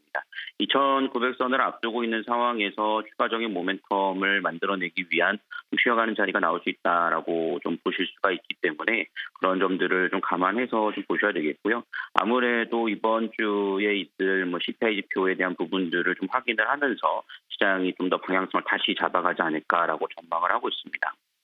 네, 그렇군요. 오늘 밤에 CPI가 발표가 되게 된다면 시장이 좀 명확한 방향성을 보여줄 것 같은데, 그렇다면 어떠한 종목을 눈여겨보고 계십니까? 네, 오늘 제가 관심 있게 보고 있는 종목은 PI 첨단 소재에 대해서 좀 말씀을 드릴 수 있을 것 같은데요. 뭐 이 시간을 통해서도 많이 소개를 해드렸던 종목이고 상승세도 잘 나와준 종목입니다. 하지만 추가적인 상승 기대감이 충분히 있다라고 좀 판단이 되는 상황인데, 스마트폰에 사용되는 PI 필름의 수요가 상당히 좀 증가를 하면서 2분기 실적에 대한 기대감이 상당히 좀 높아지고 있는 상황입니다. 최근 들어서 오늘 이제 OLED 쪽을 중심으로 해서 디스플레이 관련된 종목들이 상승하는 모습들을 보여줬듯이 PI 첨단 소재 역시 온디바이스에 대한 AI 수요가 확대되면서 거기에 대한 수요 기대감이 좀 높다라고 좀 볼 수 있겠고요. 외국인과 기관의 수급들이 상당히 좀 높아지고 있는 상황입니다. 그래서 전고점을 오늘자로 좀 돌파를 했고요. 돌파를 했기 때문에 오히려 좀 눌림목이 나와준다라면 오히려 그 자리가 지지로 바뀔 가능성이 높다라고 좀 생각을 하고 있는 만큼 추가 상승을 좀 노려보실 수 있을 것이고, 기존 보유자하신 분들도 추가적인 상승들을 기대해 보실 만한 홀딩 전략이 가능하다라고 말씀을 좀 드리도록 하겠습니다. 네, 알겠습니다. 오늘장 공약주로는 PI 첨단 소재 언급을 해주셨습니다. 아무래도 온디바이스 AI로 인해서 스마트폰 판매가 증가가 되게 됐을 때 이에 대한 수혜를 입을 수 있다라고 말씀을 해주셨습니다. 어쨌든 우리 시장 지금의 방향성은 모호한 상황입니다. 아무래도 오늘 미국 증시에서 CPI 발표가 앞두고 있고, 그리고 금요일 밤 우리 시장으로는 토요일이죠. 토요일에는 PPI까지도 발표가 예정되어 있기 때문에 물가지표 과연 세 번째 둔화가 확인될 수 있을지 이 부분을 좀 체크를 해보시고 대응을 해보시는 게 좋을 것 같습니다. 그럼 마감 공략주 PI 첨단 소재 투자 포인트 잘 체크하셨다가 대응해보시면 좋을 것 같습니다. 오늘 말씀은 여기까지 듣겠습니다. 고맙습니다. 네, 감사합니다. 네, 오늘도 우리 지수 모두 큰 폭의 상승이나 하락을 보이지 않은 채 계속해서 눈치 보기 장세로 이어지고 있는데요. 오늘 마감 전략 다시 한번 꼼꼼하게 점검을 해보고 내일 개장 전략까지 챙겨가 보도록 하겠습니다. 오늘 주식 와이프 파트너님과 함께하겠습니다. 어서 오세요. 네, 안녕하세요. 네, 오늘 장 마감 상황 특징들 먼저 정리해 보도록 하겠습니다. 오늘 시장 어떻게 보셨나요? 네, 오늘 시장 전거래랑 좀 비슷하게 흘러가고 있죠. CPI가 대체 어떻게 나오려고 하는지 네. 저는 오히려 조금 걱정이 됩니다. 지금 코스피 같은 경우에는 외국인 지금 연속 순매수가 7거래일 지금 연속으로 지금 들어와주고 있는 상황인데요. 지금 미증시와 나스닥 지수, S&P 지수 함께 보면은 지금 계속해서 사상 최고치를 경신해 나가고 있는데 S&P 500 지수가 지금 37번째 사상 최고치를 기록해 나가고 있다고 하고요. 나스닥 역시 27번째 사상 최고치를 기록해 나가고 있다고 합니다. 그러니까 연일 지금 계속해서 기록을 갈아치우는 거 보니 증시에 대한 지금 부담감, 심리적인 고점에 대한 부담감도 좀 어느 정도 있을 가능성이 높거든요. 그래서 이번 결과로 인해서 증시가 좀 단기적인 조정을 줄지 그 부분이 저는 좀 중요하다고 보고 있고요. 그러다 보니까 지금 외국인들 자금이 시장에 좀 많이 돌고 있어요. 그래서 코스피는 연중 최고치를 지금 경신해 나가고 있는데 여전히 코스닥은 좀 답답하게 흘러가고 있습니다. 그러다 보니 계속해서 수급 빈집 찾기 하고 있는 흐름이 어제 오늘 중소형주들 사이에서 좀 나타나고 있는 모습들 관측이 되고 있는데요. 전거래일에는 그 대선 관련주, 정책 관련주 이런 그렇죠. 종목들이 상승세가 나왔다면 네. 오늘은 이제 XR 관련해서 그동안 좀 소외받았었던 섹터였잖아요. 그래서 보니까 10일 프랑스 파리에서 갤럭시 언팩 관련 행사 했었는데 삼전 쪽에서 하반기에 연내 확장 현실 플랫폼을 공개하겠다라는 이야기가 나오면서 관련 종목들이 모처럼 활기를 되찾는 모습이 나와주기도 했습니다.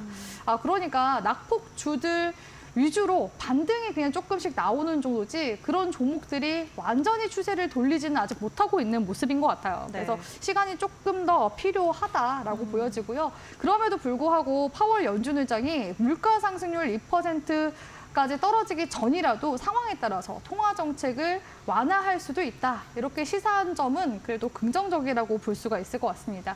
시장의 금리 인하에 대한 기대감은 9월 전까지는 그래도 계속 들어오지 않을까. 그렇죠. 다만 조정 시기는 조금씩 주면서 시장 상승세에 나타날 가능성이 높기 때문에 이러한 이제 혼조세 움직임은 8월 달까지 좀 계속해서 이어지지 않을까라고 보여지고요. 좀 금리 인하에 대한 부분이 확실하게 조금 더 두각이 되면 그때부터는 증시가 미 대선 전까지는 계속해서 랠리 형태로 나올 가능성 굉장히 높다고 보고 있기 때문에 우리 시청자 분들도 지금 장세 좀 재미없긴 하지만 계속해서 증시도 키 맞추기 하려고 갈 가능성이 높기 때문에 좀 꾸준히 인내심을 갖고 시장 흐름 보시라고 조언 드리고 싶습니다. 네, 오늘 우리 증시 어제랑 조금 흐름 비슷합니다. 지수단에서의 모습이 그런데요. 코스피는 강보합권에서 진행이 되고 있는 가운데 코스닥 같은 경우는 어제 이어서 오늘 좀 추가적인 가격 하락이 나오고 있습니다. 동일하게 고점에 대한 부담감을 안고 가고 있기는 하지만 그래도 코스피 오늘 좀 추가적으로 더 힘을 내주면서 2,882선 연중 최고점까지 올라가는 모습을 보여주고 있고요. 코스닥 쪽에서는 2차 전지주들의 가격 하락과 함께 오늘도 좀 추가적인 하락폭이 커지고 있습니다.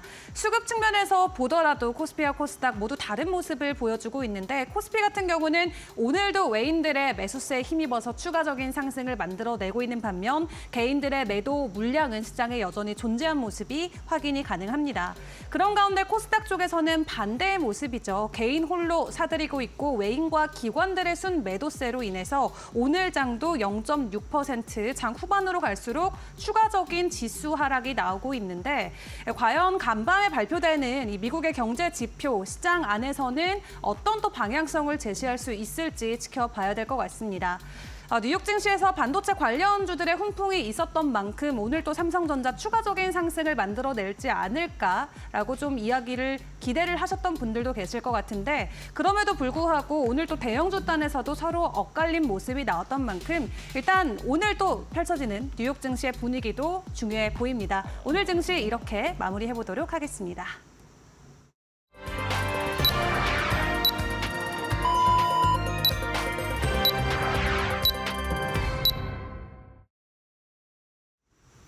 네, 7월 11일 목요일장 국내 증시 마감이 됐습니다. 오늘 시장 시초가랑 비교했을 때 다소 아쉬운 움직임이 확인이 됐습니다. CPI 발표를 앞두고 관망세가 점점 더 짙어지면서 유가증권 시장은 그래도 버텨줬지만 코스닥은 반락한 채 마감을 했고요. 상승 종목과 하락 종목을 비교하더라도 유가증권 시장은 비슷한 수준이고요. 코스닥 같은 경우 하락 종목이 현저하게 많은 체감상으로 그다지 좋지 않았던 하루였습니다.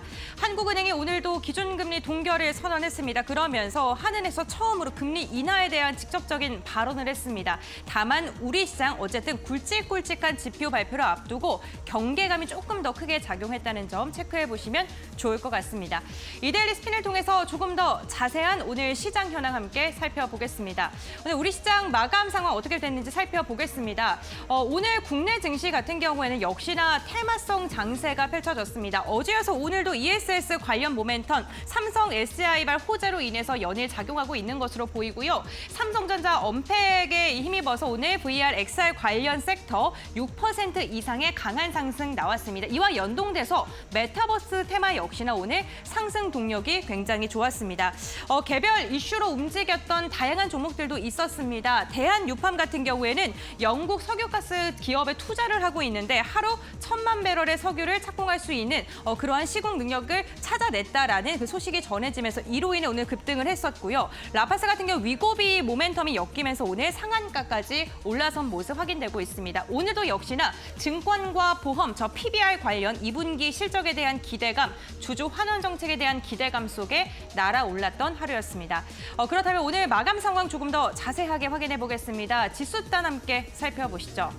네, 오늘 양시장 결국에는 엇갈린 모습으로 마감을 했습니다. 코스피 같은 경우에는 오늘 연고점을 오전장만 하더라도 터치하는 움직임이 나타났었는데 결국에는 지금 상승폭을 다소 반납한 채 마감을 했습니다. 0.6%가량 상승 마감을 했고요. 그래도 동시호가 상황 속에서는 상승폭을 다소 좀 키운 채 마감을 했다는 점은 그나마 괜찮습니다. 2,887선, 2,888선 부근에서 종가를 체결했고요. 반면 코스닥 같은 경우에는 오늘 개장 직후부터 지속적으로 하락세가 이어지면서 결국에는 0.7%가 하락한 2,852포인트 선에 종가를 체결했습니다. 최근에 코스피보다 코스닥이 상대적으로 둔화되는 모습, 더 하락하는 모습이 연일 이어지고 있습니다. 그다음에 시가총액 상위 종목들의 마감 상황 함께 확인해 보시죠. 네, 유가증권 시장 함께 살펴보겠습니다. 오늘 5위권까지 보게 됐을 때 삼성전자만 하락으로 마감을 했습니다. 0.2%가량 빠지면서 87,600원 선에서 마감을 한 것으로 알려졌고요. 지금 SK하이닉스는 반면 0.8% 상승. 다만 일봉상으로 보게 됐을 때 SK하이닉스가 시초가랑 비교했을 때는 다소 둔화된 채 마감을 했습니다. 2차 전지 관련 모멘텀 엮이면서 LG 에너지솔루션 최근에 저점을 지속적으로 경신한 다음에 다시금 반등을 시도하고 있죠. 오늘 1.9% 상승, 폐배터리 모멘텀까지 엮여 있는 것으로 보이고요. 현대차 역시나 1.4% 장 마지막에 힘을 더 내주면서 망체형 형태로 오늘 마감을 했습니다. 다음으로 6위부터 10위권의 마감 상황 함께 확인해 보겠습니다. 6위부터 10위권 보게 됐을 때 전반적으로 시총 상위권 괜찮습니다. 특히나 오늘 눈에 띄는 상승으로 종가를 체결한 종목은 포스코홀딩스입니다. 포스코홀딩스 같은 경우 6%가량의 강세로 마감을 했는데 이제 하반기에 실적이 더 좋아질 것이다라는 증권가의 리포트가 나오면서 힘을 받은 것으로 보이고요. 금융주들 2분기 실적에 대한 기대감, KB금융도 2% 이상의 강한 반등으로 마감을 했습니다. 다음으로는 코스닥 시가총액 상위 종목들 함께 확인해 보시죠. 네, 코스닥 같은 경우에는 오히려 1위부터 5위권까지 모두 다 하락으로 마감을 했다는 게 상반되됩니다. 에코프로비엠과 에코프로 2차 전지 관련 기업들, 리튬, 칠레 쪽에 대한 긍정적인 모멘텀 나왔음에도 불구하고 하락으로 마감했고요. 제약바이오주들도 힘을 못 씁니다. HLB가 오늘 4%, 삼천단 제약이 3% 이상 하락을 한 채 마감을 했습니다. 6위부터 10위권도 함께 살펴보겠습니다. 6위부터 10위권의 마감 상황을 보게 된다면 지금 반도체만 살아남았고요. 2차 전지, 제약바이오 모두 다 하락을 하면서 오늘 코스닥이 상대적으로 더 많이 밀리는 모습이 나타났습니다. 지금까지 마감 상황 함께 확인해봤습니다. 네, 오늘 우리 증시 장 막판에 코스피는 상승폭을 조금 더, 코스닥은 하락폭을 조금 더 키우면서 마무리가 됐습니다. 자, 그런 가운데 내일장 전략도 함께 꼼꼼하게 챙겨봐야겠죠. 계속 주식와이프 파트너와 이야기 나눠보도록 할 텐데요. 경제지표 발표되고 나서의 내일 시장 어떻게 될지 궁금합니다. 어떤 전략들이 유효할까요? 네, 일단은 CPI 결과가 어떻게 나오는지부터 체크를 하셔야 될 것 같은데요. 시장에서 나오고 있는 지금 전망치 보니까 미국 6월 CPI가 3.1%대 정도 상승세로 나올 이제 전망이 나오고 있는데요. 그래도 5월 상승률은 하회할 것으로 지금 전망이 되고 있기 때문에 증시가 이렇게 좀 선반영이 되고 있는 게 아닌가 싶습니다. 근데 항상 예상치보다 좀 덜하거나 더 나오거나 하면은 시장 변동성이 커지기 때문에 네. 그 부분은 좀 주의해서 참고만 하시는 게 좋을 것 같고요. 참고로 이제 4, 5월 달 CPI를 보니까 계속해서 전월 수치는 하회하면서 가는 모습들이 나와주고 있기 때문에 CPI만 놓고 봤을 때는 지금 시장에서 인플레 둔화세가 좀 지속이 되고 있어서 그 흐름이 지금 또 계속 이어질 수 있는지 그 부분만 좀 체크를 해주시면 좋을 것 같습니다. 세부 항목 보니까 주거비 쪽이 아직 좀 식지 않고 있어서 네. 좀 상승률을 완화해 줄 수 있을지 그 부분을 좀 주목해 보시는 게 좋을 것 같고요. 오늘 시장 지수 보니까 제약바이오 쪽 지수단 종목들이 좀 큰 폭으로 하락세가 나오는 모습이 나왔습니다. 제약지수 흐름 차트 같이 함께 보도록 할 텐데요. 근래 이제 7월 달 들어서 코스닥 시장 지수의 반등세에 이끈 역할을 해줬었던 게 아무래도 제약단 종목들이라고 볼 수가 있을 것 같은데 3월 달에도 이제 상승세 강하게 나왔었던 이제 부분이 있었습니다. 근데 지금 보시다시피 쌍봉을 지금 단기적으로 형성하고 있는 모습 보실 수가 있는데요. 아무래도 지금 매물에 대한 부담이 지금 있다고 볼 수가 있습니다. 그래서 지금 제약바이오 쪽 종목들이 7월 달 내내 지금 상승세가 나왔기 때문에 만약에 지금 현 기점으로 해서 지금 이격이 좀 많이 벌어져 있는 상황이거든요. 조정이 나온다고 한다면은 차익 실현에 대한 또 심리가 가중될 가능성이 높기 때문에 투매에 대한 부분 좀 주의를 하셔야 될 거라고 이제 보여지고요. 다만 그렇다면은 코스닥은 또 어떻게 흘러갈 것인가라고 보면은 계속해서 기존 주도주들 있죠. 수출 관련 종목들이라든지 실적 관련된 기업들, 그런 기업들의 데이터를 이제 확인하려고 할 가능성이 높습니다. 지금 이제 이번 주 금요일부터 미국에서는 금융주들 기점으로 해서 실적 발표가 나올 텐데요. 그렇기 때문에 이제 본격적으로 우리나라 역시도 실적 시즌으로 돌입하게 될 가능성이 높거든요. 그러면 제약지수 쪽은 눌려주되 2분기 실적이 괜찮거나 3분기 실적까지 기대가 되는 그런 종목군들로 수급이 다시금 이동이 될 가능성이 높기 때문에 오늘 관련 종목들 보니까 수출주들 중에서 최근에 좀 핫했었던 섹터들 있죠. 화장품이라든지 음식료 쪽 관련 종목들 중에서 대장격 종목들의 움직임이 심상치도 않았습니다. 오늘 삼양식품도 소폭의 반등세가 나오기도 했었고 또 화장품 쪽에서는 그간 시장에서 굉장히 핫했었던 종목들 있죠. 잉글루드랩이나 실리콘투와 같은 종목들도 상승세가 다시금 나오는 걸로 봤을 때 반등의 시작일지 이 부분들도 좀 주목해 볼 만한 그런 포인트라고 보고 있기 때문에 우리 시청자분들이 시장의 좀 전반적인 큰 흐름을 좀 계속해서 읽어나가는 게 중요한 시기인 만큼 계속해서 시장 브리핑 들으시면서 전략 같이 함께 세워나가시면 좋을 것 같습니다. 네, 오늘 밤 발표될 CPI 예상치는 3.1로 확인이 되고 있습니다만 조금이라도 시장 예상치를 상회하는 수치가 나왔을 때 이미 지수에 선반영이 돼 있는 부분에 대한 부담 매물은 나올 수 있다. 우려해보자 말씀을 해주셨고 또 최근에 많이 올랐던 업종 안에서의 대장주들 다시금 움직임을 보여주고 있는데 내일까지 해당 흐름이 이어질 수 있을지 저희와 함께 계속 체크를 해보시죠. 그럼 내일장 우리가 함께 미리 공략을 해볼 종목도 확인을 해보도록 할 텐데요. 내일장 시초가 공략주 어떤 종목이 좋을까요? 내일 또 불타는 금요일 아니겠습니까? 네. 그래서 불타는 금요일과 어울릴 만한 그런 종목을 준비를 했는데요. 바로 이제 국순당, 네, 막걸리 관련 기업이죠. 네. 우리 앵커님 술 좀 드시나요? 저는 소주파. 아, 그렇구나. 저는 예전에 별명이 막걸리나였습니다. 막걸리를 너무 좋아해서 네. 붙여진 별명인데 요즘에 편의점 가면 막걸리가 너무 다양하게 나와서 제가 요즘에 소소한 저의 좀 취미가 이런 새로 나온 술들 마셔보기? 네, 한 번씩 시음해 보는 게 또 저의 좀 소소한 낙이라고 볼 수가 있는데 정말 특이한 술들이 많이 나왔더라고요. 그래서 그 중에서 국순당에서 나온 그 막걸리들도 너무 다양하게 나와서 인상 깊었던 기억이 있습니다. 뭐 예를 들어서 바나나 맛 막걸리라든지 바밤바 이런 이제 콜라보레이션을 하는 그런 이제 막걸리들도 있거든요. 네. 그리고 이제 국순당에서 만드는 게 뭐 막걸리뿐만 아닙니다. 대표적으로 이제 약주의 대명사라고 볼 수 있는 백세주 역시도 국순당에서 나왔다고 볼 수가 있는데요. 사실 이제 우리나라 술들의 경쟁력이라고 한다면 저는 여기에 있는 것 같아요. 약주와 탁주, 그리고 우리 앵커님이 좋아하시는 증류주인 소주에 있다고 생각을 합니다. 네. 그래서 지금 K푸드가 워낙 지금 세계적으로 인기를 끌고 있는 중이기 때문에 실제로 이 주류 관련해서도 우리나라만의 경쟁력이 있는 이 분야들 있죠. 지금 해외 수출이 계속 늘고 있는 중이라고 합니다. 그리고 또 현지화도 굉장히 좀 잘 되어가고 있는 것 같아요. 실제로 막걸리도 우리는 호리병 모양 생각하시는 분들 아직도 많으실 것 같은데 네. 요즘에는 편의점 같은 데 가시면 쉽게 캔 막걸리도 그렇죠. 보실 수 있기 때문에 일본 같은 데 가면은 그 사케 같은 경우에도 자그마한 병에 많이 나와서 판매를 하잖아요. 그런 식으로 현지화를 또 잘했다는 게 강점이라고 볼 수가 있을 것 같습니다.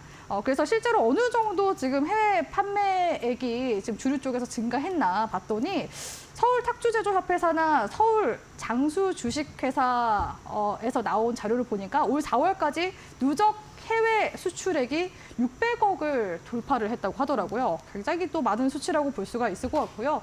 지금 아무래도 또 푸드 쪽 관련해서 또 이런 수출에 대한 부분들, 2분기 실적에 대한 기대감이 들어오고 있는 시점이기 때문에 계속해서 그 푸드단 안에서도 최근 핫했었던 그런 세부 섹터 내에서의 순환매가 좀 나와주지 않을까라고서 좀 기대감을 가져볼 수 있을 것 같거든요. 실제로 이 국순단 쪽에서 세계 50여 개, 무려 50여 개 국가에 이 여러 가지 막걸리라든지 백세주를 수출을 하고 있는데 미국의 수출만 보니까 지난해 41억 원대를 달성을 했다고 하고요.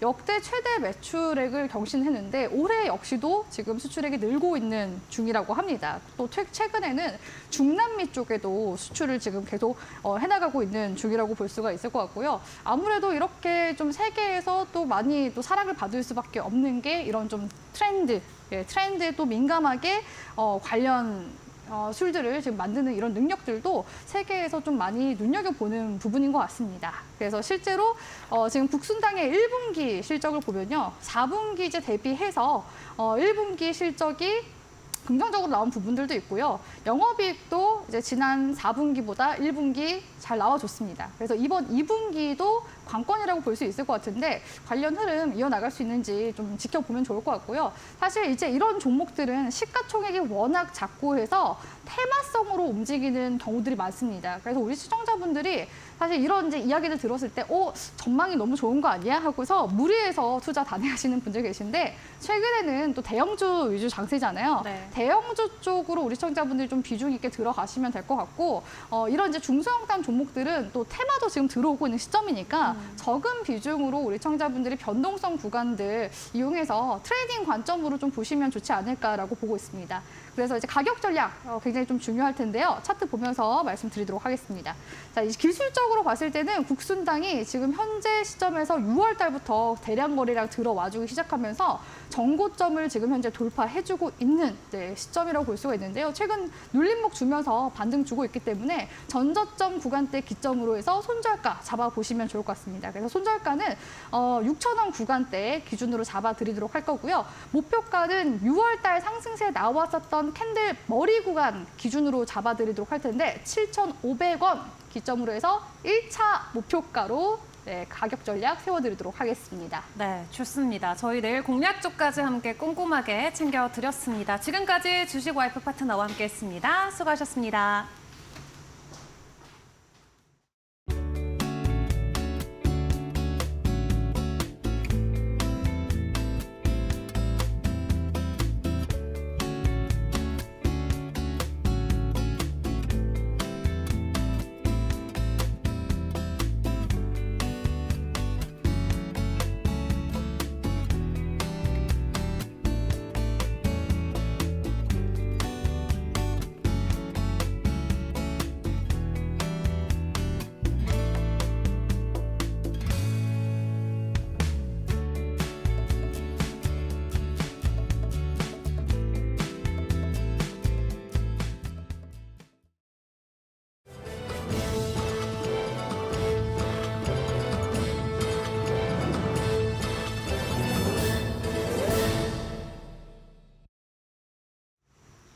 계속해서 이데일리 TV 뉴스 전해드립니다. 첫 소식입니다. 한국은행은 오늘 금융통화위원회 본회의에서 기준금리를 현 수준인 연 3.5%로 동결했습니다. 한은은 이로써 지난해 2월 금리 동결 이후 12회 연속 동결 결정을 내렸습니다. 한은은 물가 상승률 둔화 추세와 성장, 금융 안전 등 정책 변수들 간의 상충 관계를 면밀히 점검하며 기준금리 인하 시기 등을 검토해 나갈 것이라고 밝혔습니다. 한은은 추후 소비자 물가 상승률은 2%대 초반으로 완만히 낮아질 것이며 연간 상승률은 지난 5월 전망치 2.6%를 소폭 하회할 가능성이 있다고도 전망했습니다. 이달 초순 수출이 반도체를 중심으로 호조를 이어갔습니다. 오늘 관세청에 따르면 이달 1일부터 10일까지 수출액은 177억 4,500만 달러로 작년 같은 기간보다 33.8% 증가했습니다. 조업 일수를 고려한 일평균 수출액은 10.2% 늘었습니다. 품목별로 보면 주력 품목인 반도체 수출이 85.7% 증가했고 승용차와 석유 제품 등도 늘었습니다.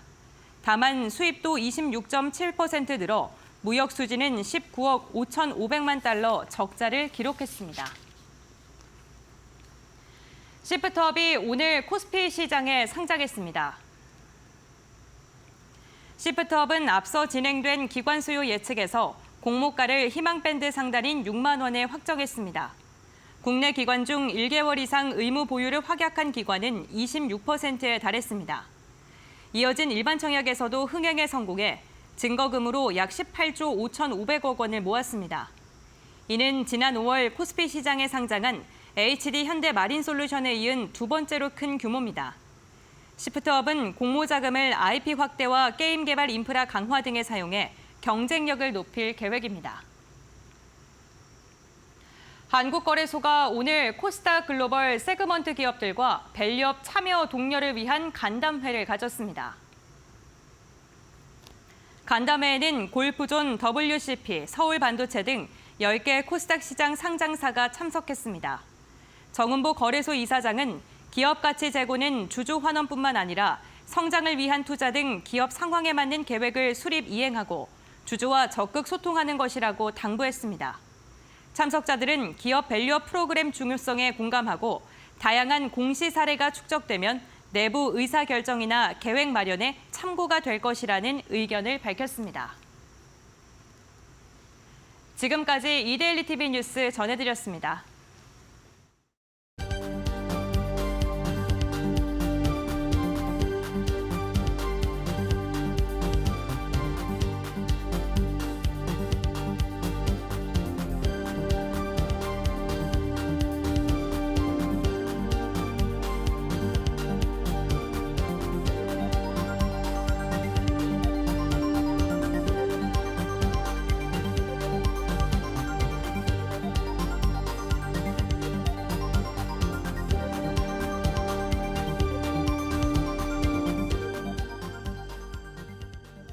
오늘 저희가 준비한 소식은 여기까지입니다. 네, 저희는 내일 더 좋은 소식 가지고 찾아뵙도록 하겠습니다. 시청해주신 여러분 고맙습니다.